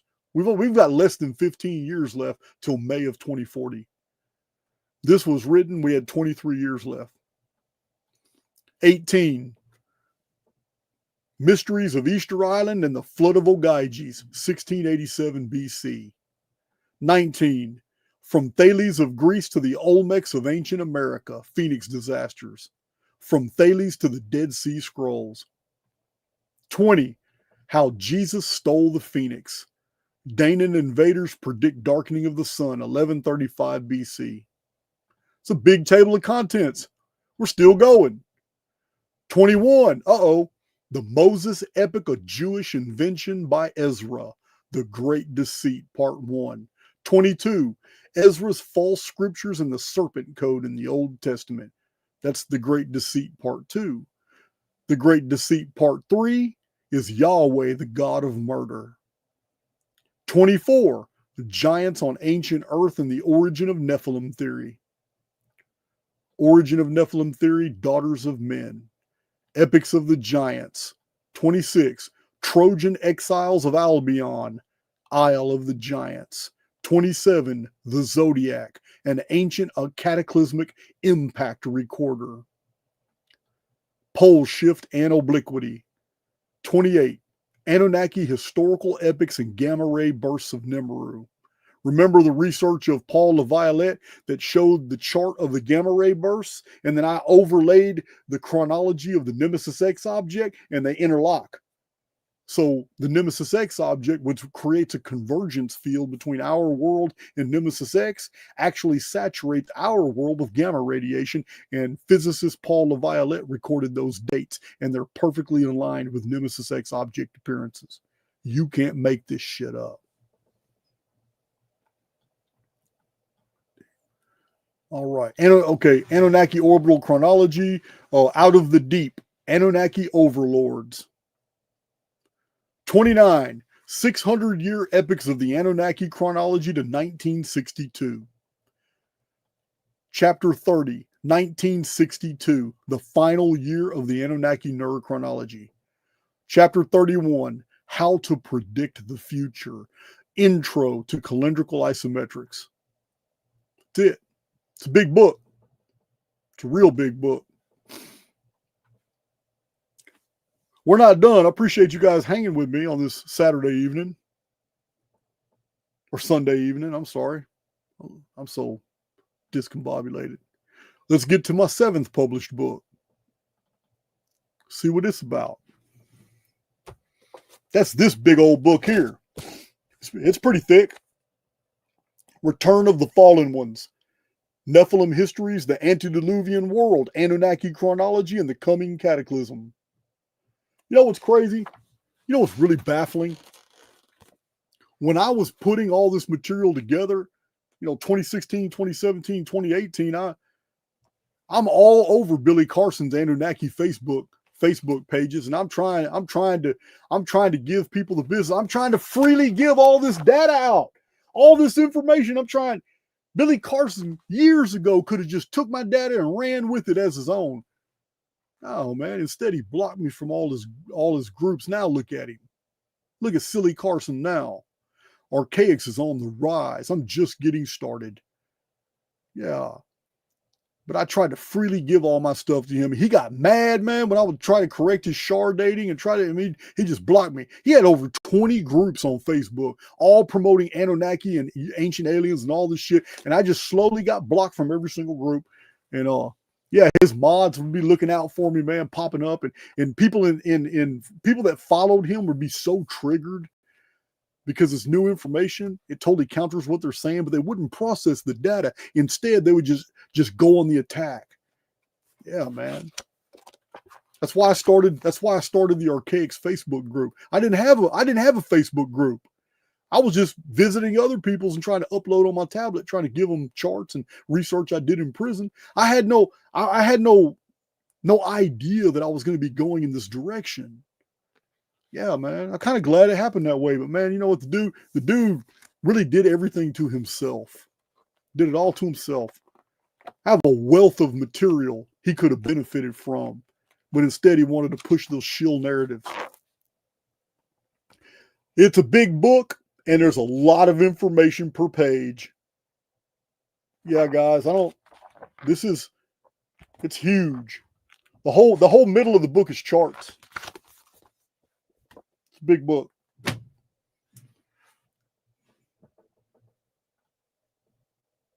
So let's share my screen again. See what we find here. So here's the table of contents. 1, Anunnaki origin of the world's oldest calendars. 2, you can look on the side and see the page numbers, and you can have a pretty good idea of how long each chapter is. And you just saw how big the book is and how much data is on each page. So you can see this isn't some BS book thrown on Amazon just trying to get a bunch of money for some BS stuff. This ain't a J Dreamer's book. My books are packed full of data and packed with bibliographic citations so you can find the right information, so you know where that data is coming from, and you know I'm not freestyling. Here's 1, Anunnaki origin of the world's oldest calendars. 2, end of the pre-Adamic and pre-flood worlds. 3, Gazillion secrets of the zodiac. 4, the Anunnaki chronology. And then there's the whole illustration section. It's a bunch of illustrations, like 30 pages of illustrations. 5, charting the history of the Iron Empire. 6, 2052, return of the fallen ones. That's the dark satellite chronology. 7, what shall come to pass. The end was an ancient science. Yeah, I'm giving you a whole new perspective about what prophecy really is. 8, making sense of it all. A once inhabited moon. The 432,000 shars of pre-flood antiquity. The Gihon flood, 3439 BC, was 1,200 years before Noah's flood. Explosion of civilization at Egypt, 3439 BC. 600-year Ner epics of Anunnaki or holospheric programming. Orbital chronology of Nibiru, which would be Nemesis X. Gamma radiation burst records document Nemesis X proximity. Ner chronology full of deceit and coincidence.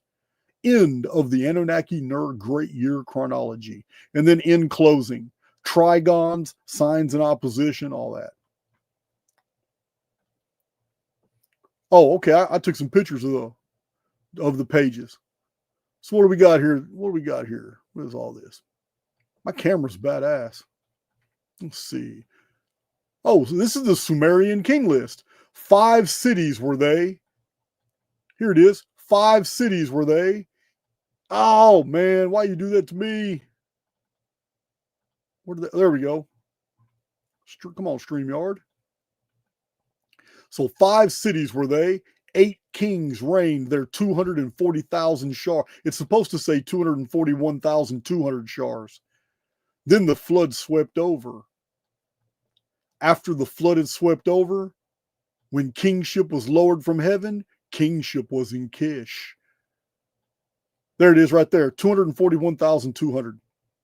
The traditional conclusion of the Shar year theory will lead the casual observer to conclude that these kings ruled successively for a period of 241,200 years, and that one king alone in Meluana ruled 43,200 years by himself. This is the Billy Carson version. This interpretation is simply untenable. Though there are hundreds of historic references in the annals of antiquity to the incredible longevity of the antediluvian pre-flood people and even longer lifespans of the giants, we cannot hold to the possibility of kings living to reign for periods of 43,000 years and more.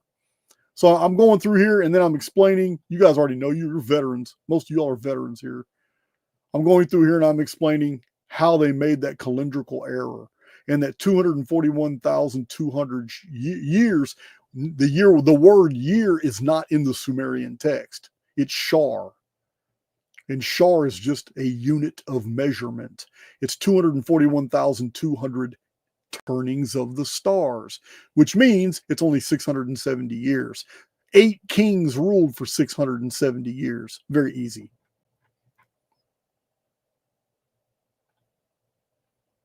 Okay. I was just talking to somebody on YouTube the other day about the Arab. There's the Sumerian Arab. It's the plow sign. The creator of the world breaks up the world with the plow. It breaks the world up. At the same time the world is broken up, he harvests all the good souls out of the world and leaves those that are underdeveloped. Leaves the weeds, leaves the tares in to repopulate the destroyed world.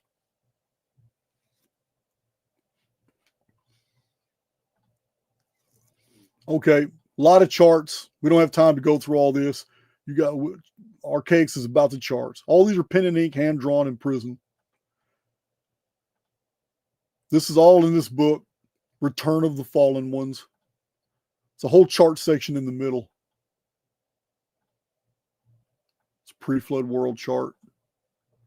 Pre-flood world chart showing all the different timelines, when all the ancient calendars began, how they all ended. Look, this is the Great Flood. All these timekeeping systems ended right here on this one date, 2239 BC. It's crazy.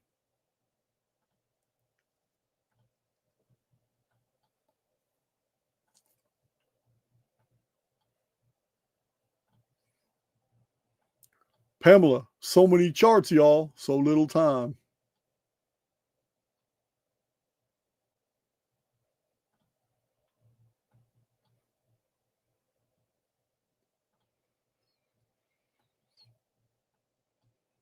Yeah, I'm trying to get through this. We've already hit 2 hours and 17 minutes. We're on book 7. We've got a couple more books to go.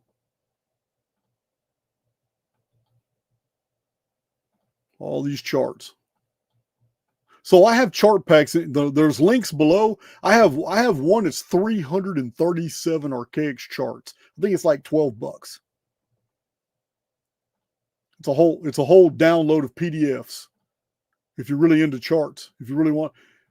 Now you got to understand, my chronological charts have never changed. Ever since I've written Chronicon, all I've done is found more and more information showing the chronology is absolutely correct, and it can't be incorrect, because of the hundreds of cross-calendrical parallels, the self-referencing between calendars that I have shown. It's absolute proof that we're not missing any years. We're missing history. Yeah, we're not missing centuries. We're missing annals and historical records. History has been scrubbed. Time isn't missing.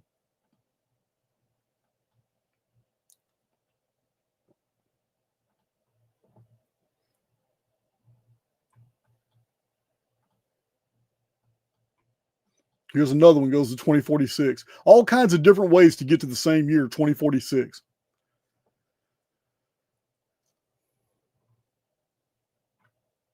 All right, so we're done with that book. Yo, Otto, you got a chart fetish? Yeah, man. I hear you, man.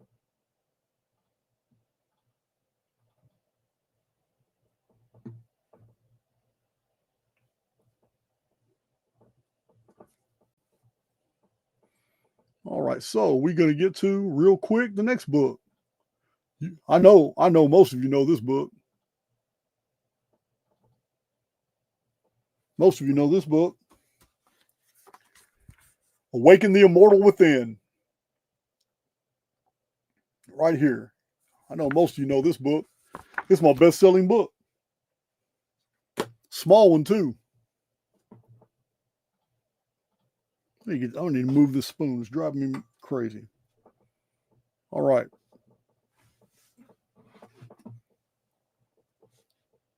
Okay. All I'm going to show is a table of contents. So, I know a lot of you have ordered and read this book. I did not design the table of contents. This is the only time my publisher has ever done this. Awaken the Immortal Within was designed to be one read. You just sit down and, 2 hours later, you come out of it. It was designed to be short, very, very powerful, and to the point, life-changing. That's what this book was specifically designed to be, to shock you into paying attention by itemizing a bunch of facts about the human condition and religions, and to provide enough shock for you to pay attention to what I was really going to say. And then I go deep into it. Then I provide examples. Then I go into how we can actually reprogram our reality. I know because I've lived by this book. And you know it. You've heard my testimonies over and over and over. The more I change my life is because of the principles I live by. My publisher is the one that put this table of contents together. He wanted to separate all the content. My original idea was for it to be a one-time read. You sit down and you read it. Yeah, you'll go back to it and reread. You're going to have to because it's got profound quotes in there and formulas. But it's designed for you to just, once you've had enough with life, once you're ready for a change, to sit your ass down for about 2 hours and just read this thing cover to cover. So this right here is just my publisher separating all the material. It's still good though. His separations are still good. The first steps to awaken, foundational knowledge, defining one's path, the secrets to guard and employ, the magic of the mind, dodging dead ends, generating events, affirmations, general guidelines, the great maxim, know thyself, and what I hold to be true. He did a pretty good job with that. But it's the only time my publisher has ever altered the substance of one of my manuscripts.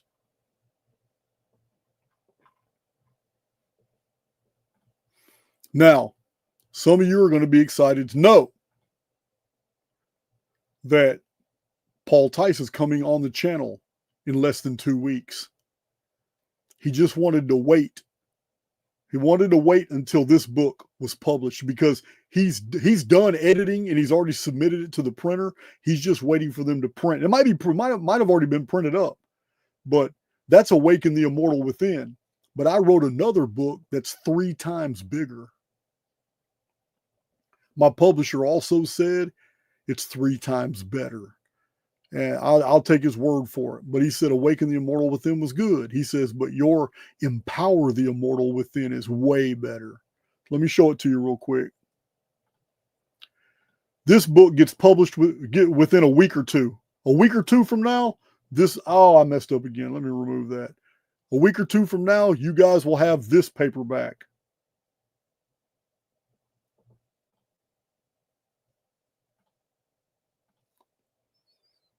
Yeah, I got caught in that weird loop on StreamYard. It's a defect. They need to correct this shit. But I'm going back in. Here it is. So this is Reawaken the Immortal Within. Compendium to Forging Your Own Destiny. Now, according to my publisher, Paul Tice, he says it's way better than the first book. I know it's good, but I don't know, man. Awaken the Immortal Within was my first love because I was just really putting my heart out there about the fundamentals of this reality. But I get it. There's a lot. Okay, you know what? Awaken the Immortal Within is really a shock value. You don't know nothing about the world type book. Reawaken the Immortal Within is after you come out that shock and you're ready to make those changes and how you do it. That's what Reawaken the Immortal Within is really about. It's instructional. It's a lot of poetic stuff in there, but it's all instructional. So the paperback comes out in a week or two. And he didn't want to come on the channel and talk about the good old days when we first met, when I was in prison and all that, until he was able to hold it up and say, hey, we now have these available. So, yeah, so it's a lot in this book. Like I said, it's 3 times bigger than Awaken the Immortal. Secret Keepers of History, The Ancient Forum, A Perceived Reality, The Physicality of Empty Space. The world is a copy, a fiction. You live inside a dark arithmetic. The God of this world. Fear is the antipode of faith. What the teacher really conveyed. This is the actual core message of Jesus. The errant knights and shield maidens. My peace is not for barter. Money is energy. The quickening has begun. Why do you believe what they're telling you now? I was asked, do you believe in an afterlife? Patterns continue on the other side. Borrowing from the future, anchored to this unreality, my soul abhors this false God. You are a sojourner. You're in a divine video game. Deal with it. The magical architecture of reality.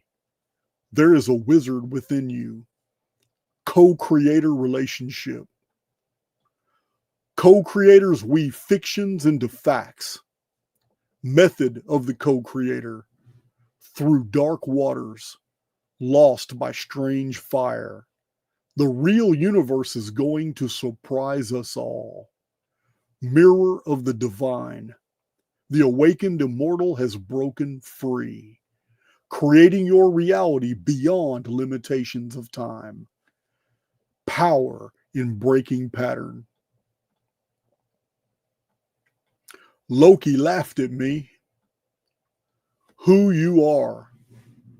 Ode. This is the Ode to Odin. It's a poem. Artificial Intelligence X. Way of the Knight Errant. Random Thoughts. Fragments of Understanding. Honorable Mentions. What Archaix demonstrates. The Reset Protocol and AIX. Also in this book, the 65 Archaix tenets. And then a small ad in the back of Jason's books. Oops. We're almost at the end. We're not quite there. This is a chart pack. What the hell is this doing in here? All right. Let's see. I got another one here. We got another chart pack here, but we'll get to that some other time.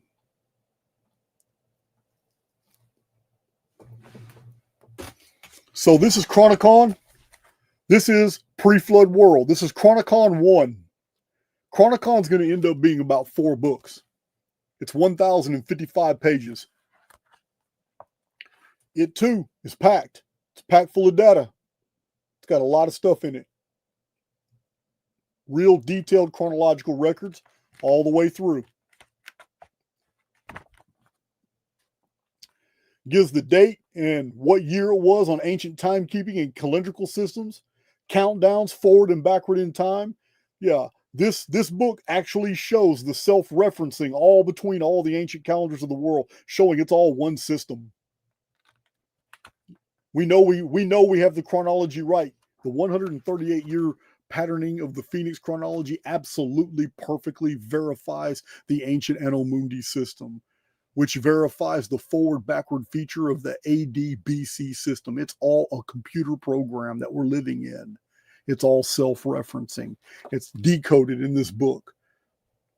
To me, it's really compelling. I can't. I've spent years on Archaix conveying the mysteries out of Chronicon. There's no way for me to do it in this video. It's just no way. So let's see, where are we at now? Let me share that.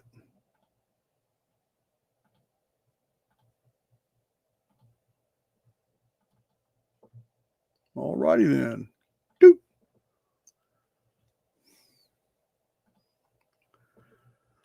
Yeah, table of contents doesn't really tell you anything.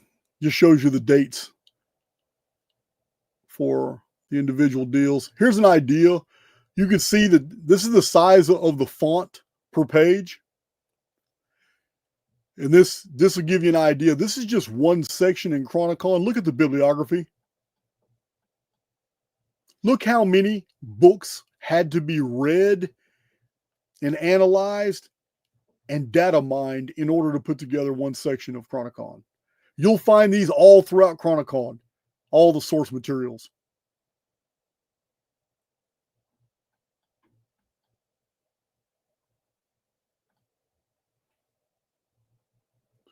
What is this? 2349 BC. It is the year 110 years before the flood. It is 2,890 years since the Nemesis Cataclysm. That's 5239 BC. It is 1,960 years on the Phoenix timeline.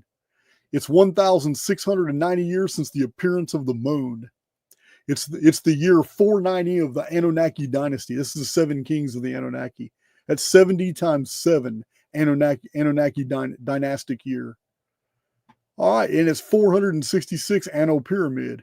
In this year of 2349 BC, the 6th king of the Nephilim dynasty is Enmi-Dharana, who would reign 21,000 shars, evenings and mornings, or 58 years and 120 days.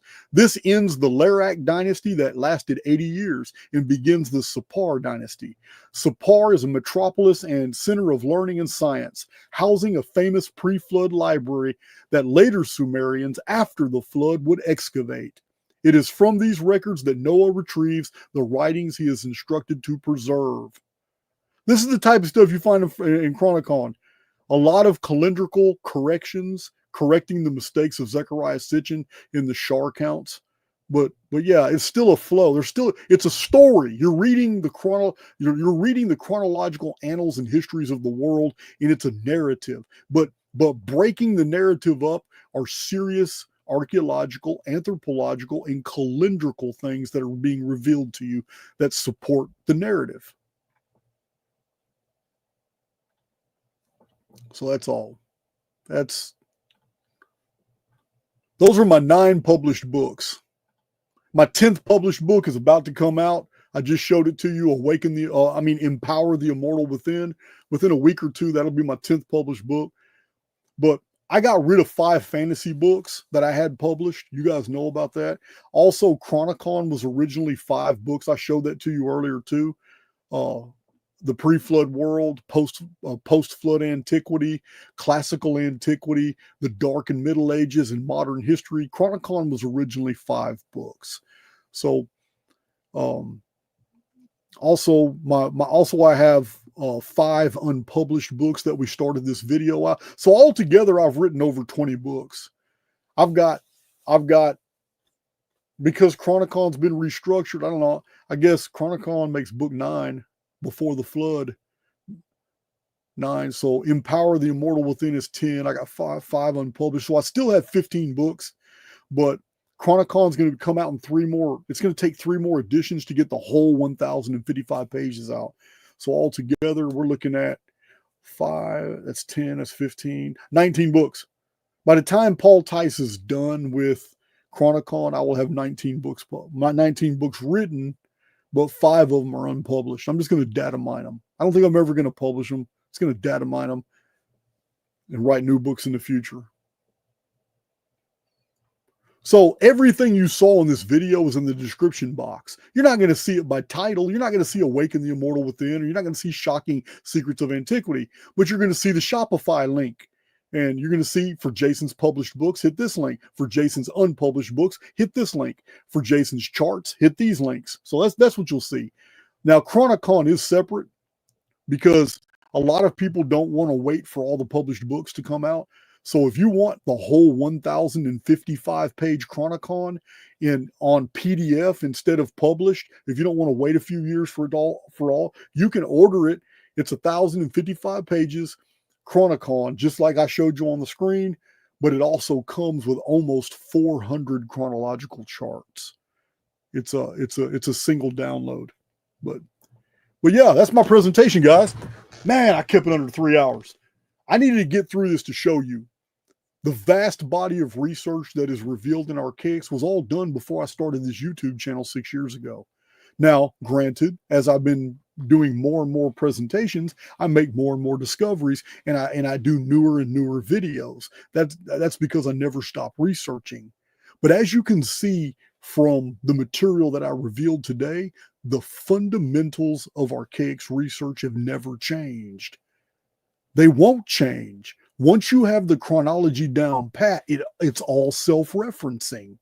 It's the only model of world history in the world today that can show this. Can any of you think of a single model of world history that comes with all the verifiable facts that the Archaix model of the world does? Can you think of a single researcher out there that can show timelines that are self-referencing and self-referencing in multiple dimensions of arithmetic? I would really like to meet that individual because I haven't seen a single one.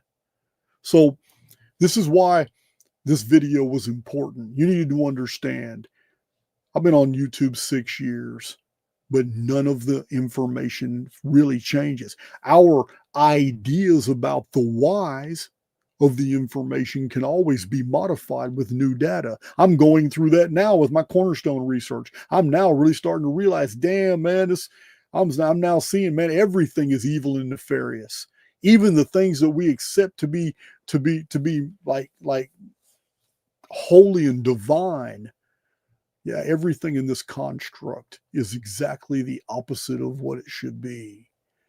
But the construct itself is still made up of programming, and programming follows rules and protocols, and they're easily definable. And one of the greatest methods of determining fact from fiction is to find things that are self-referencing. This is what we find in calendrics. This is what we find in the Archaix model of world history. That's my presentation, guys. I hope you enjoyed it. But I got a new Zodiac book to read. I just got it in the mail today. I can't reach it. I'll show it to you some other time. But it's man, I'm so impressed I got through all that in under 3 hours. I didn't think I was going to do that. So if you're interested in my unpublished books, just as curios, all 5 of them, there's a single link in the description box. I think you can pay like $5 or something like that, and you can get all 5 of them as a download. I don't remember the price. It's going to be super cheap. All my stuff's super cheap. The Chronicon is available. Also, the new book, if you don't want to wait for the paperback, Empower the Immortal Within, is also linked in the description box. All my published books are through the link that says Jason's published books. And my unpublished books and chart packs are also on Podia, Gumroad. You guys know. The description box will take care of you. So meanwhile, let's see. I will go ahead and check out with this right here. We got John Lamb Lash on Friday. So that's going to be really interesting talking to him. It's I had to brush up on my Gnosticism again. I got a whole library of books on Gnosticism. I've been flipping through them lately, and I got to brush up on that, man. You know what? That man knows his material. I can't be found wanting. So I'm looking forward to that on Friday. He's an OG in the field. I've been hearing his name for years. But anyway, thank you guys for joining me, and I will holler at you later.